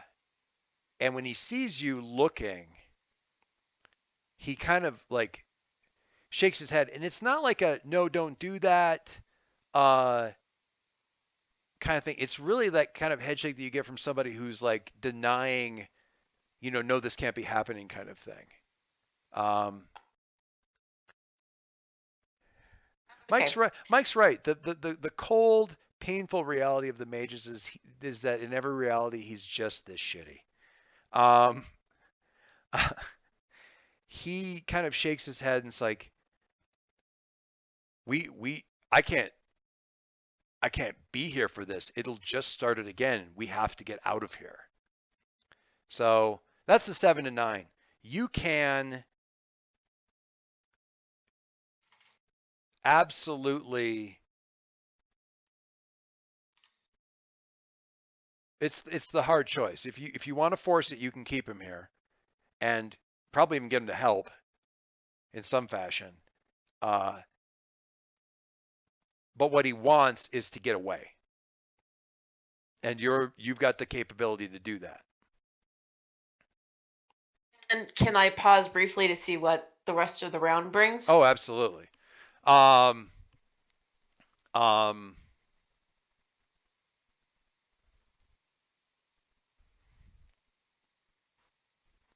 want to go to summer so bad, but I want to make sure that I don't want people to go, oh, I didn't get to do anything. Are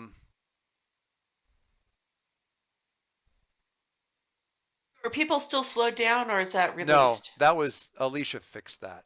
So everyone's basically, yeah, yeah. You keep cheering for that. Alicia fixed that and smote summer in the process. Given I have to look at the clock on this. So what I'm going to do is I'm going to say, Summer, what do you do? I got a moment of truth. So if anybody else has something, why don't you just speak up and let us know? Otherwise, then Doris won't have to. Yeah. I mean, Harry just quite powerfully smote Infinity. So I feel like his contribution has been noted in the annals of history. Concord, do you have anything that you're desperately wanting to have happen here? Or just no, kind of? I don't know that I have anything action. Okay. And I know Alicia's got something waiting. After Bill's something waiting. So. If it seems to fit. I have. In that case, you see Summer starting to do something, and you're like, okay, the girls have got this. Kind of like there's definitely that sense of purpose. Good. Can you get? I mean, you are at some level attuned to the device. Did you always leave yourself out here where this thing blocks stuff, but the shadow realm is still kind of open if you know the way? I imagine that we could sort of go through the link. A little messy. Well, because literally we'd be flowing through the device. That's I mean, you can't see me, but I actually physically cringed when you said that. Like I actually tensed up. Yeah, that would be unpleasant, but yeah, you could probably do it. I would have you. I think to get out of here, you would need to unleash your powers. Okay. If you want to. Yeah, I mean, the way I see it is that the only portal to the spirit world is through the connection I made in the device. Yeah. If you want to make sure it works, you can do it as a possession thing.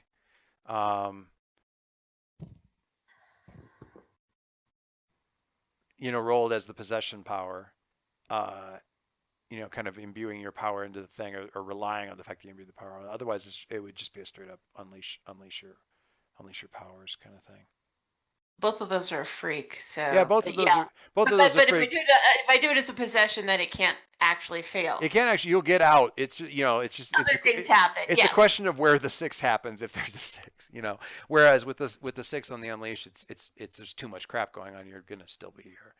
Right. So it's really and I am working under that whole I swapped things at the beginning of all of this, but that's okay. Right. Makes good story. So the freak's not super high. I would go. Let's go with the possession thing, and I think that steps as this is happening, as Summer is doing her thing. Charlotte does what she needs to do to solve this other Magus-shaped problem. So freak out. So, you rolled it, didn't you? Mm-hmm. You got it right there. All right. So possession is you do something impossible, and is she going through the Keenome device? She's going through the Keenome device. There is a Summer in. There is a Summer in there. Can she help out? Yes. I don't. I don't. I'm actually okay with a 9, but a 10 just means that it works exceptionally well, or I get an additional use out of it. So if you think that we're going to need to be able to pull everybody else through it, then we should kick it up to a 10. But if you think that you got this, then if you're fine, I'm fine. I think it's good. Yeah, I think for what she needs, which is basically just to get him out of here. For me, like I said, the 10 would be making it so that I could pull the others out too. Yeah. I think, and they're not going anywhere at the moment anyway. I think, and this is a little tip of the hat to my daughter, but because of the way you're kind of going through this thing, the actual effect, rather than how it typically looks for Charlotte, where she's like going in the shower and things looks a lot more like the special effects from the Harry Potter movies where they use the port key. And you kind of like it does. That's what I kind of had in my mind too. You kind of like get really small and go through the thing. We will close the session with what's next with you, Charlotte. Okay. Okay. Is that good? All right. But that's not what's next, because what's next is Summer's moment of truth. So the floors. She's drilling down through, all realities, and all the other Numas are doing the same thing and making the worst wound of all time. And it's like, if I can't have it, everyone's just gonna, the whole world, the whole dimension is just gonna fold. We're gonna fold and burn the world right around the happiest place on earth. And what do you do? And I think the worst thing about this is, at that moment, is you guys are still that protocol connection is still there. You still feel the well of loss that's I wouldn't say powering this whole thing, but driving it. There's so much, and so much that's not there anymore, or something. What do you do? What's this look like? Moment of truth. What's the moment of truth text for the Janus? Well, that's what actually inspired me. Okay. Well, let's hear it. The mask is a lie, and some piece of you has always known that. Doesn't matter if others can see it. You're the one that can do the impossible. Mask off, costume on, and you're going to save the damn day. Of course, you better hope nobody nasty is watching. I mean, we don't have to worry about too many consequences at this point in the campaign, but duly noted. So what does this look like? You say mask off, costume. I mean, basically, you look like Summer. Or no.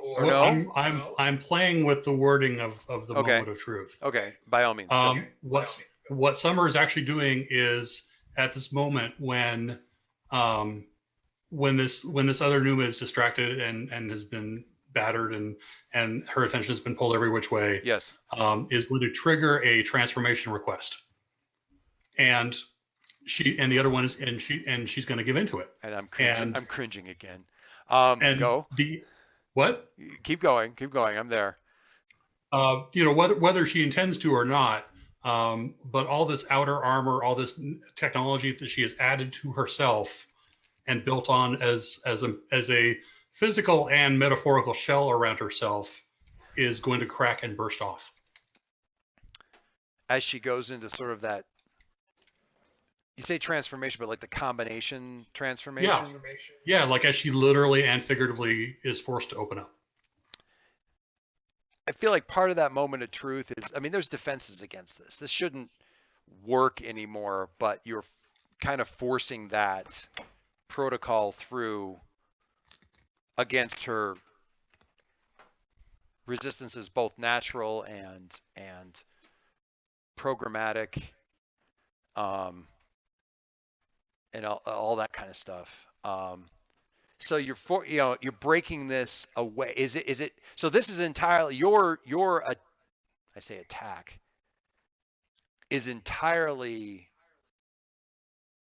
mental, air quotes, psychic, air quotes, but it's entirely inside, and you kind of drive in there and crack all of that away.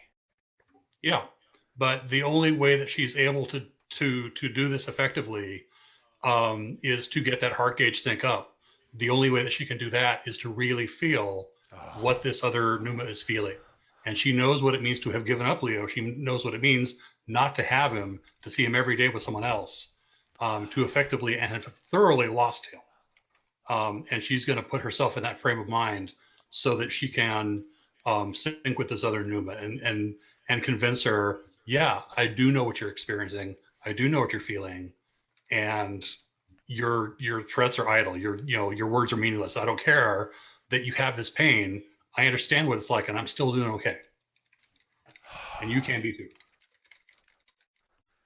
Except, okay, and the only thing that it's that, and you can be too, because I know, because it's a Newman, that you want to be able to pull them back from this. But but she's not going to be able to. Yeah, but she's going to try. That last hand that you reach for, where you pull them back and say you can be okay too, is just not there.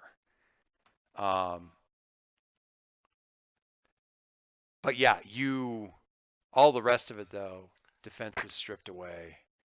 The literally and figuratively, as they're there. The effect is still ongoing, the wound thing, but it's not escalating. It's holding at like a point where it's amplifying. But it hasn't like really, the area is unstable, but it's not like the world is falling apart just yet. Alicia.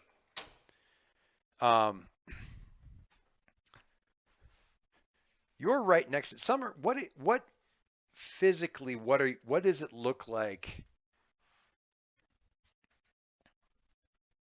if somebody's looking at Summer? What are they seeing with this?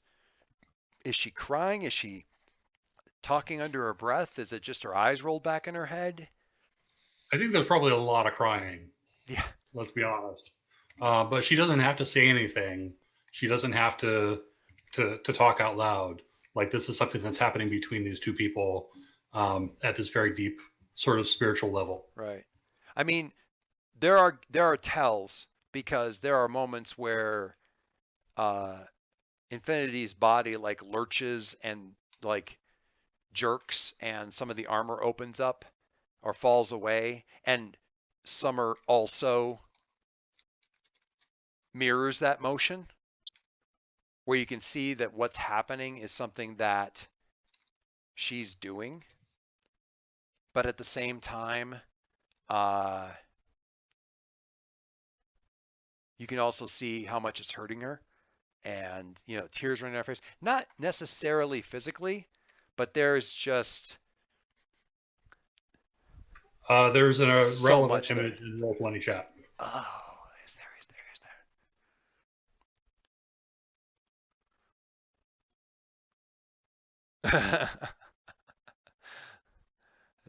Oh,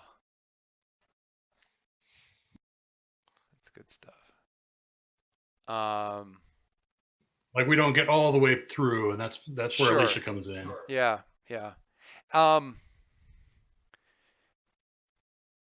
The you don't even know why she says it, or even really what she's talking about, Alicia, but she at the end of this, she Summer. Thank you. Sorry. The one thing you can hear her say is, "I can't," and you don't know if it's because she's saying, "I can't take it all the way. I can't physically, like, I literally can't do it. I can't take it. I can't hold it."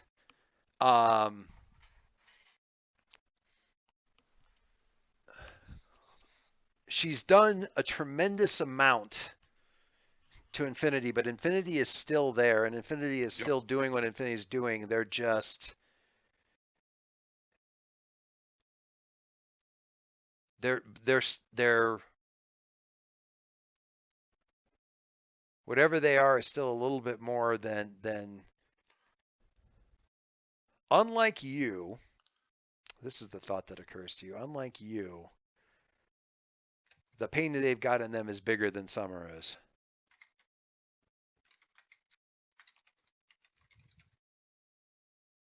Which is a pretty big thing indeed. And she just can't something. What do you do? I say to her softly, "I got this. I'm sorry." So Alicia's been taking a lot of notes and observations about Leo's time-space stabilizer. Given the fact that she spent the last couple of years dealing with interdimensional probing and travel and stuff like that on a much more primitive but still thought out basis, given the fact that she's seen what Adam has done with the Kenomes, given all of that, she's thought of a plan. And it's not one that would have worked while all of Dr. Infinity's defenses were up, but that doesn't look like it's the case at the moment. No. So she's going to take that opportunity. She's basically beside the gadget. Or certainly can be in a certainly can be. It's all been in that same narrow space. So she understands more about Kenomes than she knew anything about them, just months ago. But she already had a theoretical framework as to how they should work, given everything else she did. So she uses her modified power gloves, further enhanced by her always prepared gadget skill, to draw out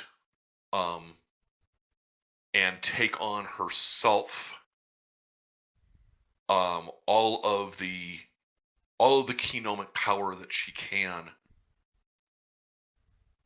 Which normally I would have you roll for the hack a keynome thing, but I am taking from this that you're using this as your moment of truth. I'm using my moment of truth. Yeah, I don't want to roll because every time we roll to mess with the keynome, things go wrong. Moment of truth, this bad boy. All right, so you have this thing, and the device. And I have to read my moment of truth text because Okay, let's hear this thing. Just so you could. Okay, so people always try to define me by my lineage. So from the moment I was born, I was meant to be some villain to be defeated. But they're right, aren't they? That darkness is in me. So right here, right now, I'm not going to fight it. I'm going to embrace it. Both hero and villain, and greater besides. I'm going to overcome impossible odds in ways no hero would approve of and no villain could comprehend. Love it. So I'm taking that keynomic power, and the thought does flash through my mind of all the things I could do with it. All the things, having seen what Adam did, all the things I could change about the world that would make my life better, or solve world hunger or do something.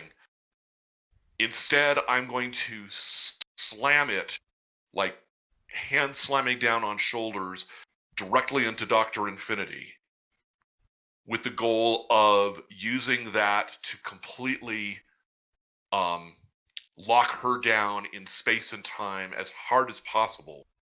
Lock her into this moment, this place.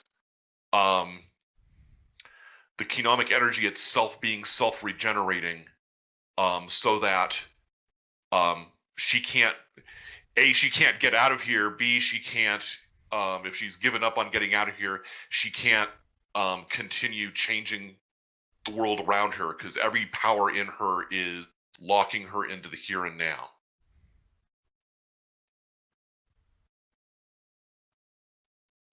Okay. I don't know if that makes her a mini keynome, or what the exact doesn't make her a effect of mini it is going to keynome. be. The keynome's right there, but it's almost like you've been absorbing, or the keynome's been absorbing all this slowing down energy that she's been putting out. Oh, and it's for basically sure. creating a backlash of it. And we've used this, and Alicia's effect on the bots is sort of amplifying this. So you kind of step back from this, and Infinity's like struggling up from this, struggling, trying to do something, anything, flickers a couple of times, tries to, and actually, I mean, you actually watch, it's not what it is.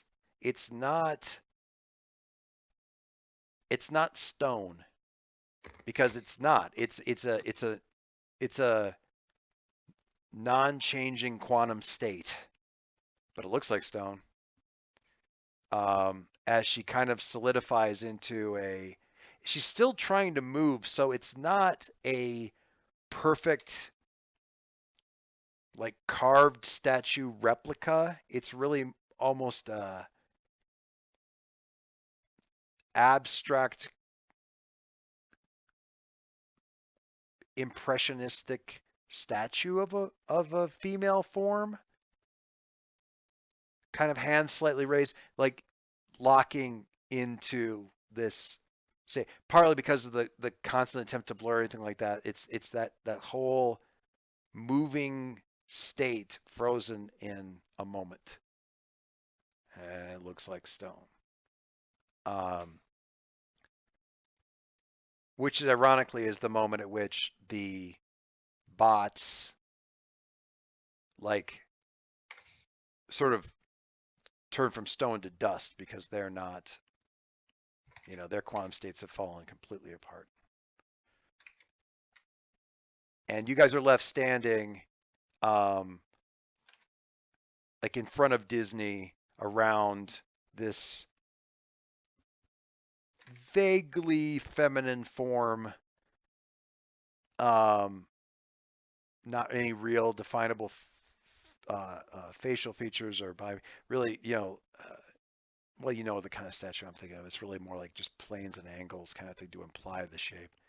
At the front of, out in front of Disney and with dust and actually very Disney thing, sort of this sparkling dust flying down, sort of floating down from the sky around you, where the various little starfish creatures were at.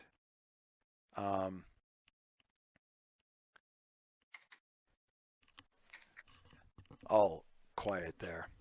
Charlotte, where did you take yourself and the Magus when you went?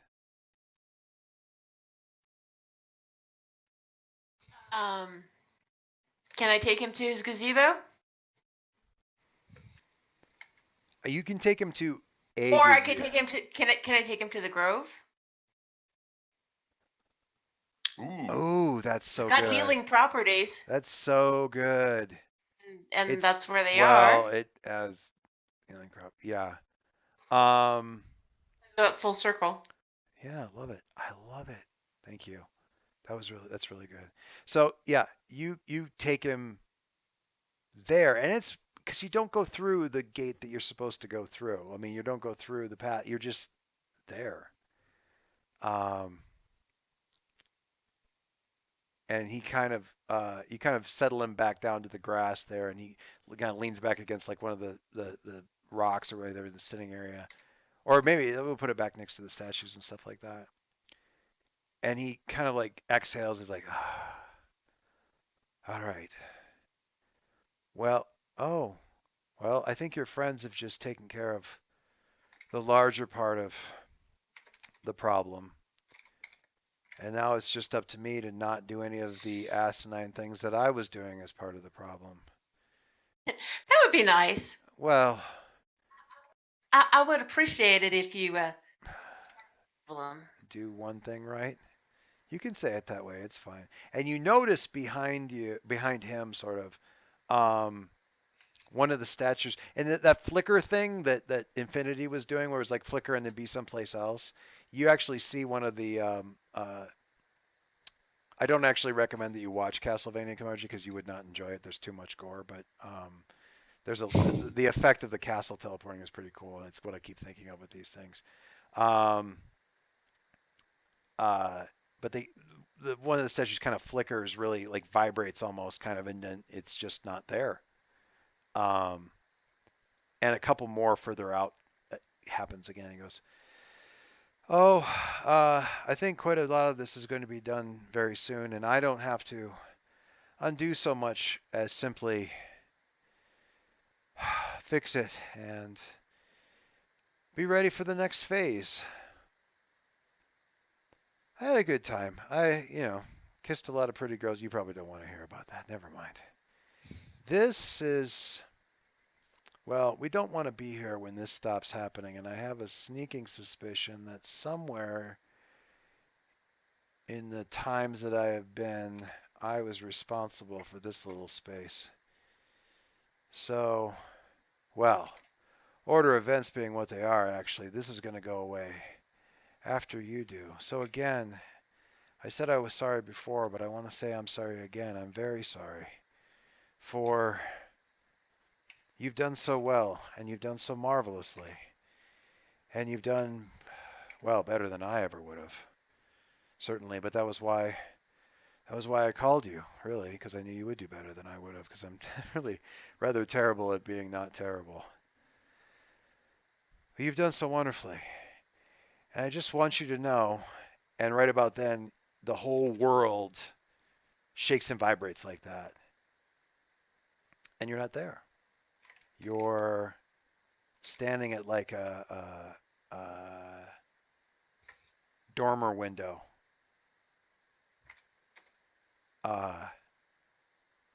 In like your family's, I'm going to say sitting room.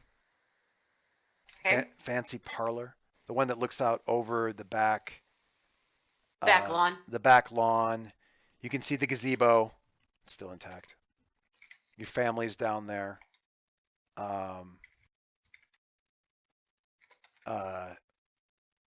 Servants coming and going. It's the afternoon lemonade and tea time, which you remember quite clearly. It's flipped in your head. The things in the city, they're still there. It's not, it's not. This was all a dream, but it's harder to remember, as these other things are much clearer to remember, the time in your family and how things have gone and how things are going. But now also the clarity of weird little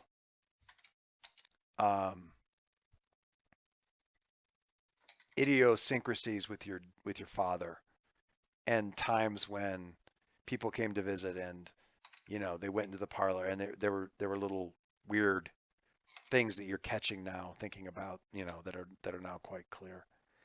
And things that you're seeing around the house, little family heirlooms that you just didn't really pay attention to because that's for Tovan. You know what? Yeah, a child raised in the house, it's just stuff in the house, right? You don't pay you don't pay attention to the thing that's always hung on the wall and in the study. The study That's is the Dread Queen. The study is boring, and obviously everything in the study is boring because it's the study and it's Dad's place and it's boring. And then you just stop looking at it until now you're older and but now you're seeing it. Yeah, that's the Dread. Yeah, that's a rather fanciful oil painting of the Dread Queen, in state. And that's that's an anatomical drawing. That's wrong and has too many ribs. And so you're sort of wandering through the house, really testing your memory more than anything. And seeing, yeah. No, go ahead. All right. Go ahead. Until you finally find yourself in your own, like at the door of your own bedroom. Nothing that you don't remember here. Nothing. Well, that's not how I want to say it. Nothing there that was like, oh, well, that is a little bit, creepy and eerie, and I should have noticed. Because again, it wasn't like the family was ever, father wasn't ever intending to do anything with his daughter. I mean, that's not. No, of course not.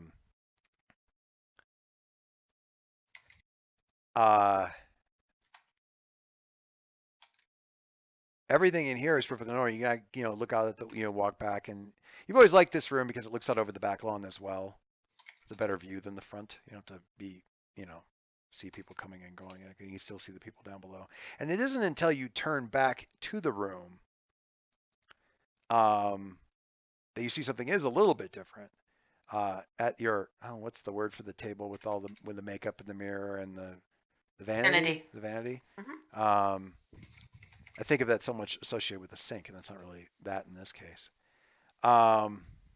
It's the precursor to our current. Because there's a large piece of there's a there's a glimmer there that catches your eye, and you walk over, and there is a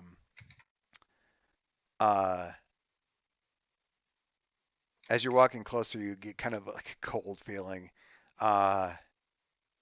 because there's a brooch on the vanity, and leaning up against the wall, there's a staff, and there's a note leaning up against the brooch, and the note says, like, following a couple of ellipses, as I was saying, I think you'll do a fine job.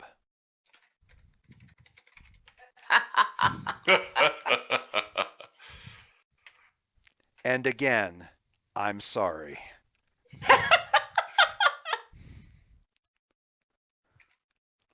Because and again, I'm sorry, because I don't think you're going to have as much fun as I did. E. And we will stop there for this evening.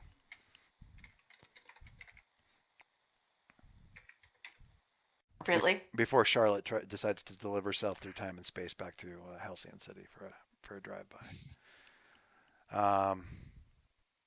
Okay. That happened.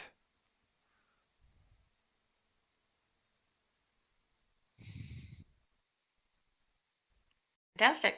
All right. Adam, we need you to get out of the Nova playbook so Charlotte can take over.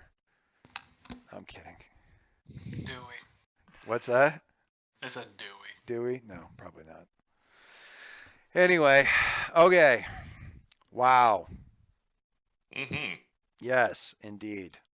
Excuse me. Bless you. Sometimes. Okay. I don't know what to do now, guys. What should we do? Do we do intercession moves? I have an epilogue for when you're ready for that. All right, let's do it. I mean, we don't need to do necessarily an epilogue because I don't necessarily know if this is the last session, but it certainly could be. It's a little late, but okay. You have an epilogue. Let's epilogue. Epilogue me. Hit me. Well, there's a lot of projection of time and space going through this particular Keynome that Summer's been managing, and we just had a ghost go through. Oh yes. There's this huge outpouring of energy. I like to think that sort of shadows or versions of her can get cast across time and space. So Sure. if for example Charlotte got trapped in the past, maybe there's a Summer waiting there to meet her someday. That's great. And also a few months ago, when Leo was still at his scrapyard, there's this sort of memory damaged Summer that gets dropped off in some machinery there. Nice. So there's a couple of variation summers Yep. happening. Very interesting. Wait, now Leo has another summer to deal with? No, Oh. he has just the one. Oh, he's just the one, so this is a thing. I mean, I don't need that to happen, but it's also totally fine if she ends up back there to be kind of get back on her feet. But I also feel like her friends would also help her out where you guys are. They already did. Oh, I see. So this is like yet more needs to be done. No, this is where she came from. Oh. Okay. I'm not gonna. She creates a time loop, or she is a time loop. Oh man.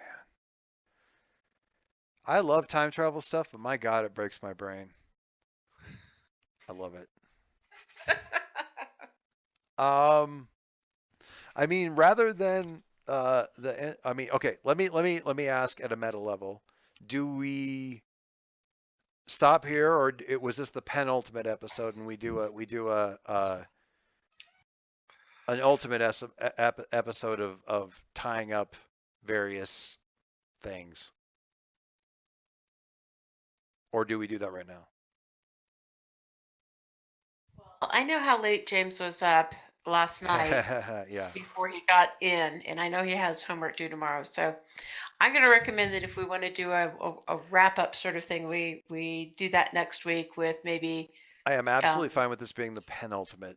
plans and next steps. Yeah. I'm happy where I am, but Well, I think people probably to will be think fair- about it and wrap things up. to be fair, you can be any place you want to be now. So yeah, you can.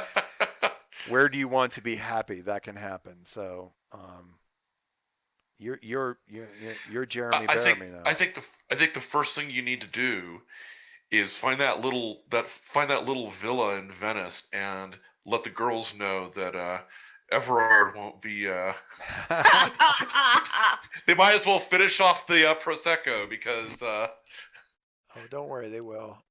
Okay, that's beautiful. All right, so shall we? Definitely next week, and we'll see Sure. where we'll have all that. We'll get all that stuff going, and that'll be where we go. Not to steal anybody else's thunder, but that was just sort of my thought on it. No, I think that makes No, sense. I think it's a good idea. Otherwise, we don't really spend. I mean, there's the thing.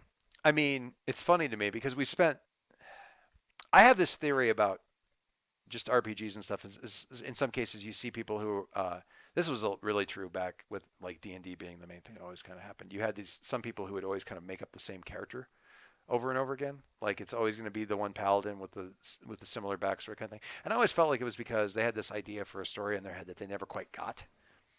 Campaign after campaign. So they kept trying to do the character in the hopes that they would eventually get that, like what they had in the back of their head is sort of the thing that would happen. And but then you get a game like this, which is like, it'll deliver that, and you get a bunch of that stuff, and you still, I don't think, can ever quite get at everything. Sometimes if you have a character that you just love, as proved by the fact that we're now going, heading pell-mell toward, what is it, session 63 then, and we still, I mean, all that's happening at this point in time is now Dave and Bill are winding up yet more fiction for the stuff that didn't happen during the game. So I don't know if you ever get to the point where it all gets covered to the satisfaction of I can lay that character to rest. I did my best. Well, since you're not actually watching Legends, you're missing a great overlap with that. As I do want to get caught up on that one, because that one was always a lot of fun. I won't say anything other than there's a good episode that actually that has to do with writing and getting closure with characters. Yep. Nice. Okay. That's fun. Yeah. That sounds like fun. Okay. I don't think we need to do the end of session moves, unless people really want to.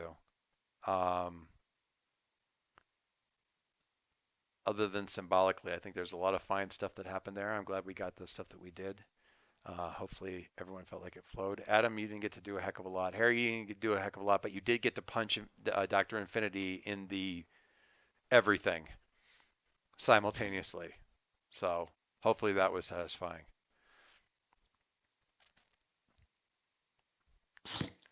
Harry's on mute and doing homework, so. No, I'm here. Can you? Yeah, I can hear you. you. I can hear you now. Okay. Yeah, it's all good. All right, so guys, thank you very much. We will reconvene next week and do all the things that need doing. If you have particular things that that you want to do that I maybe need to know about ahead of time, please do let me know. If I need to work up the combat stats for Adam's dad so he can get in a fight with him, whatever. Are there really combat stats? I mean, you pick out between 1 and 5 conditions, Right. and you write a couple of moves. I think can I for the record, I didn't ever notice this when I was sort of picking them, but Dr. Infinity's not that tough. Like, if you just look at how they're originally written in the rules, they're not the scariest thing in the villain deck. The Magus is. He's goddamn terrifying. How many keynotes does he have? Well, and no, I mean, that's just, we just sort of decide. I mean, Mike pointed out, it's like, boy, you've been describing these things as crystals, and Magus has got a couple of those things on him. I'm like, yeah, that's an excellent point. But no, if you look at, actually, the Dread Queen's the same way. A lot of the way they're described is what's important. To a certain extent, you can kind of look at it and say, well, how many conditions can they take? That's kind of an indicator, because sometimes you get guys that are like Mooks are like 1. And but a lot of it is the descriptions of their abilities and the adjectives that get applied to them. So, the Dread Queen has like perfect defenses, flawless, blah blah blah. It's basically unassailable. It is implied or may actually be one of the words in sort of their descriptors of their abilities. And on top of that, has a circlet that basically lets them rewind time and redo it in a way that pleases them better. Like, they're tough. Over. Yeah, I mean, they're well, that's the whole thing. Like the thing that Alicia knows, like, she's cheating. Kind of thing is, And that's why I'm so proud that Link found a way to punch her in the face anyway. Yeah. I mean, you didn't ever actually land anything, and you beat her up by getting beat up, and it was, we talked about that at some length. How can you do a moment of truth when the person that you're coming after is literally untouchable?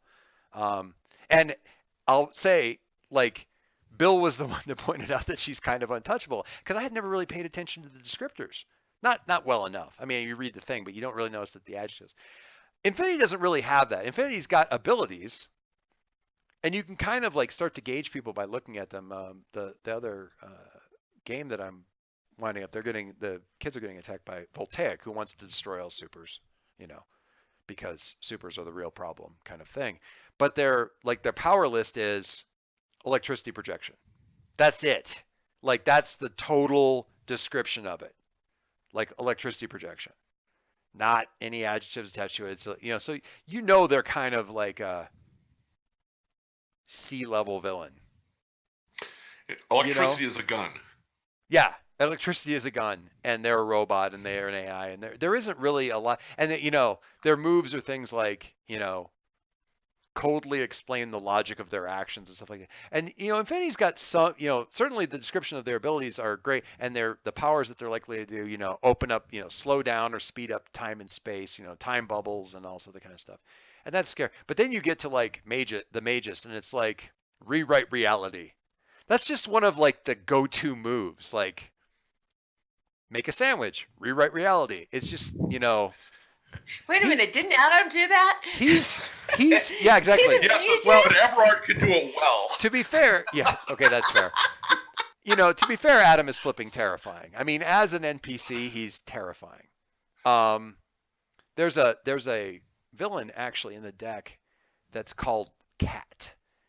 And one of its abilities is, I think its main ability is like absolute utter invulnerability. Like it literally cannot be hurt. It's currently trapped in the form of a 12-year-old orange tabby. So you kind of have to pay attention to sort of the descriptors because the narrative stuff is a really big deal. And Infinity isn't, I actually stuck pretty close to the way they're written. But it's kind of like the story that they always tell about Dungeon World, where like one of the early GMs like managed to absolutely terrify a group of players and had them like running, screaming from town, attacking them with the dragon. Well, the big thing that always like flipped people out with the dragon is their stats for the like dragon in not even, but like kind of the special dragon, but the stats for the dragon in Dungeon World, it has like 16 hit points.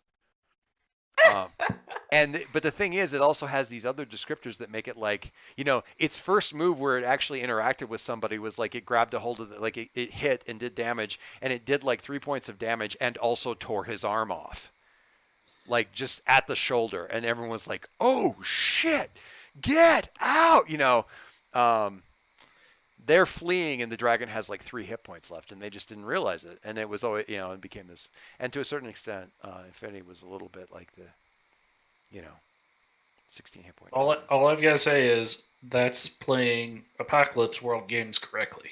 Oh yeah, I mean there is a very basic.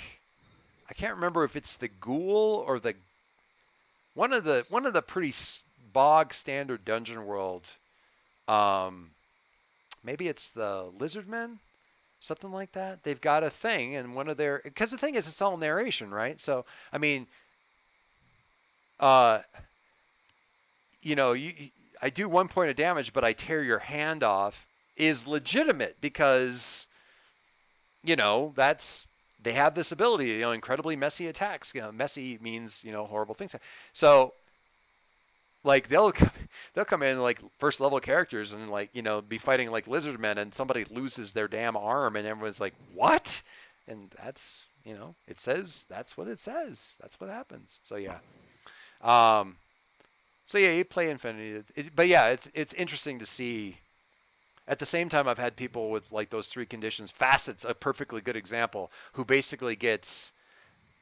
And also, it's kind of the choices that they make when they take their conditions and stuff, because there's a list of conditions of things that sort of NPCs will do in response to them taking their conditions. Facet and you could look at it from a certain point of view and say, well, Dr. Infinity and Facet are at the same power level, but they're not. Come on. They're not. So when Facet takes Hopeless, Facet goes, I'm sorry. I'm very sorry. There's been a misunderstanding. I would like to surrender now. Please take me away to the deepest, darkest Aegis cell, because I would just like you to please stop hitting me. I'm sorry. And when Dr. Infinity takes Hopeless, it's I'm not going to be able to immediately remember, but it's like double down on the absolutely horrific, on their absolutely, horrible plans or something like that. And, and they're, because that's, yeah. Facet surrenders, and Infinity says, I'm going to drill through every reality and just collapse everything in, because better that than anything else. It's just kind of, I don't know, it's fun. I learn more and more about this game every time. Every game, even after this many. One of the guy mentioned on the Apocalypse World list over on MeWe that we were up on like session 16. He's like, how? One of the guys who plays the various games. He's like, man, I played Math. How? I mean, how do you keep everybody interested? I'm like, keep everybody else in? What are you talking about? How do I keep up with them? As far as keeping, yeah, I can't keep up with them. I mean, keeping people interested, and they are doing all of the heavy lifting for me. What are you talking about? I'm just trying to keep up at this point.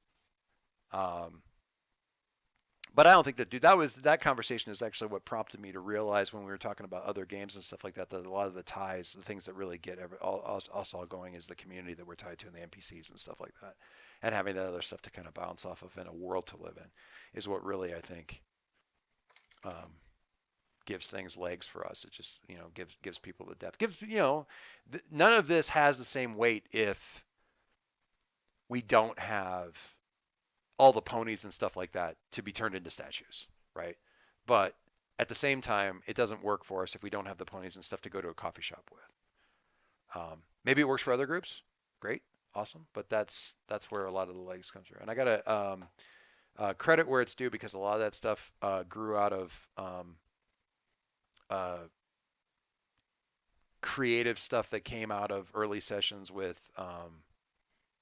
like Bill looking for somebody, or Margie looking for, I need NPCs to interact with back here. I need this list of humans. Here is me looking for, here's all these pictures of people that I have met that I find interesting, that have noticed me, that see me. And then, that tying into the ponies and stuff like that.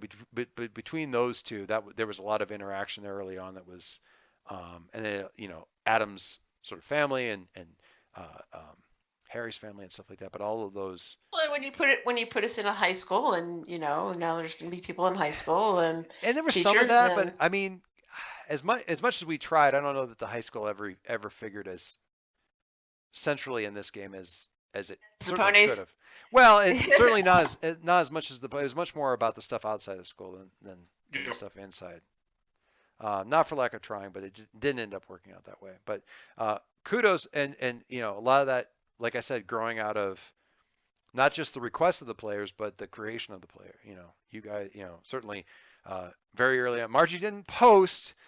It was close, but Margie didn't post quite as much on the forums as Bill and Dave did. Not quite as much. I've looked at the frequency chart. But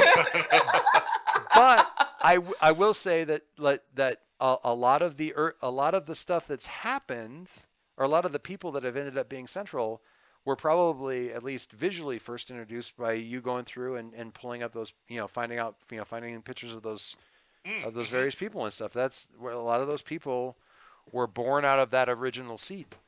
So, and obviously a lot of writing that came out of that, or I want to, or Bill. A lot of creative synergy. Well, and Bill taking the time to seek out these people and making sure that they're showing up in scenes and being abducted by bad guys in session 8 and stuff like that. Marvelous artwork to go with them. And the marvelous artwork. But a lot of that all boils down to, I think, as I was saying in the other thing, it was true in the Star Wars game too, except it was too late in the campaign to really notice that things always worked better when there was people to bounce off of, when there was other folks outside, whether it was the weird droid or just the people back in the city and stuff like that. And we unfortunately were in the middle of a goddamn desert.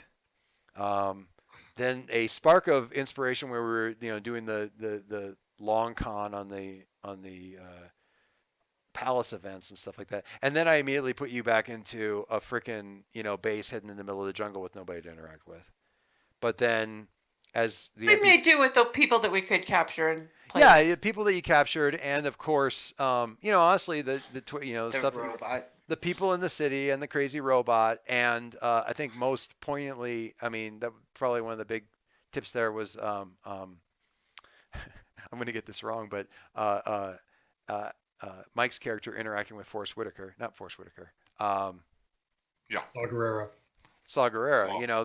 Saw. There's some really Forrest Whitaker. Yeah, Forrest Yeah. Whitaker. But there's some great stuff there. So that's really in hindsight obvious and certainly something to shoot for. And just parenthetically around that, I just want to say I finally watched the Clone Wars episodes that take place there and have the Saw Gerrera stuff. It's got all the prequel to the stuff with the he younger did. Saw, yeah. With the younger Saw and the world and the creatures and stuff like that. And I will say, A, it was great to have that visual and that understanding and everything that fit into it.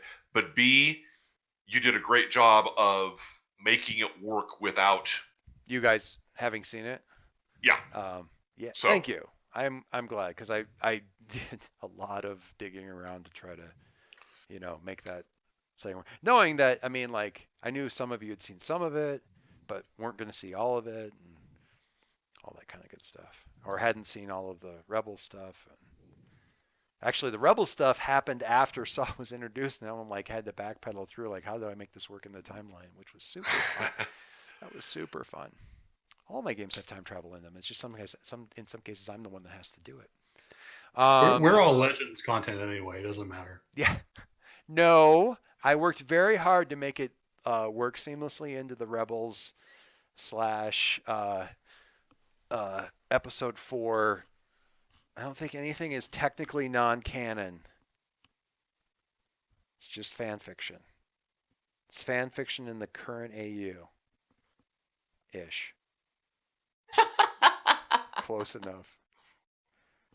If they get to do Lost Stars, I get to have you guys hanging out on Onderon. Like, I'm glad, Dave, though, that you found that it matched thematically looked good for the surroundings and stuff, matched with all that kind of stuff. So that's works for me. All right. So next week, same bat time, same bat channel, and we'll see how this all kind of wraps up. Any wish list items that I can get to inside of one session, shoot them over and stuff. And now I'm finally going to hit stop record.